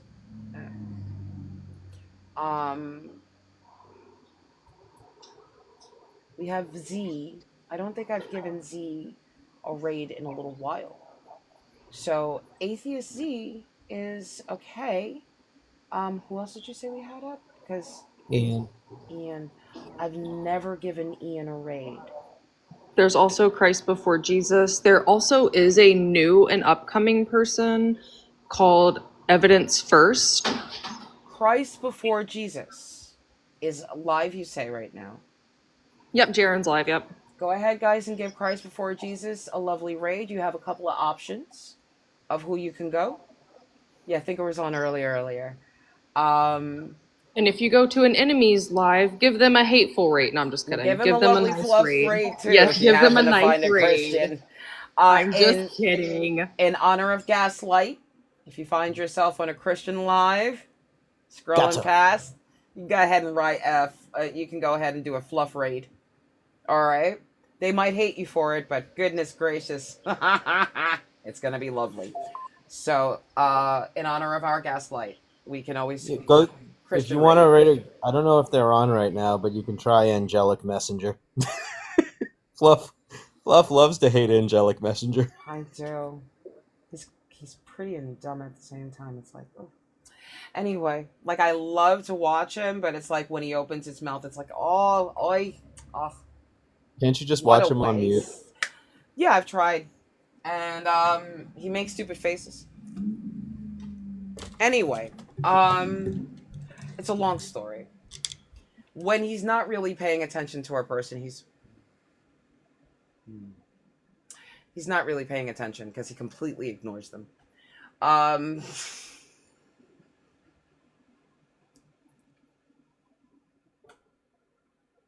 Did you just take yourself out? I did. I always say, I am a Mog. Half man, half dog. Every time you say Mog, I keep on thinking of born agains and her Mogs, her man of gods, and I'm like, you are not a man and you are not of God. Don't even. I'm just gonna let you know this, nice and simply. I'm pretty sure I was a dog in a past life. And if I stay a good girl, I will be a dog in the next life. Hopefully in another planet. No, I get that part, but you're definitely, well, I mean, you do have a monstrous, you do have a monstrous pee-pee. I don't know who Katrina is, Luis. You have a monstrous cock. I ride myself through the universe. That thing is banging, Fluff. All right, guys. I will see y'all Thursday, 9 a.m. as usual. We're going to leave this up. Real wanted me to have something that can open up into more conversation. We're going to give him that. We're going to give Christ Before Jesus a very first time fluff raid. And if you guys run through Atheist C as well, please give him my love. And I will see you guys on Thursday. And hey, Dougal, bye, Dougal. Hey, Dougal! Hey, Dougal. We see you. Okay, you came in the Good wrong night, time. I'm goodbye. leaving. Okay, but I love Good you. night. Bye. Bye. Bye.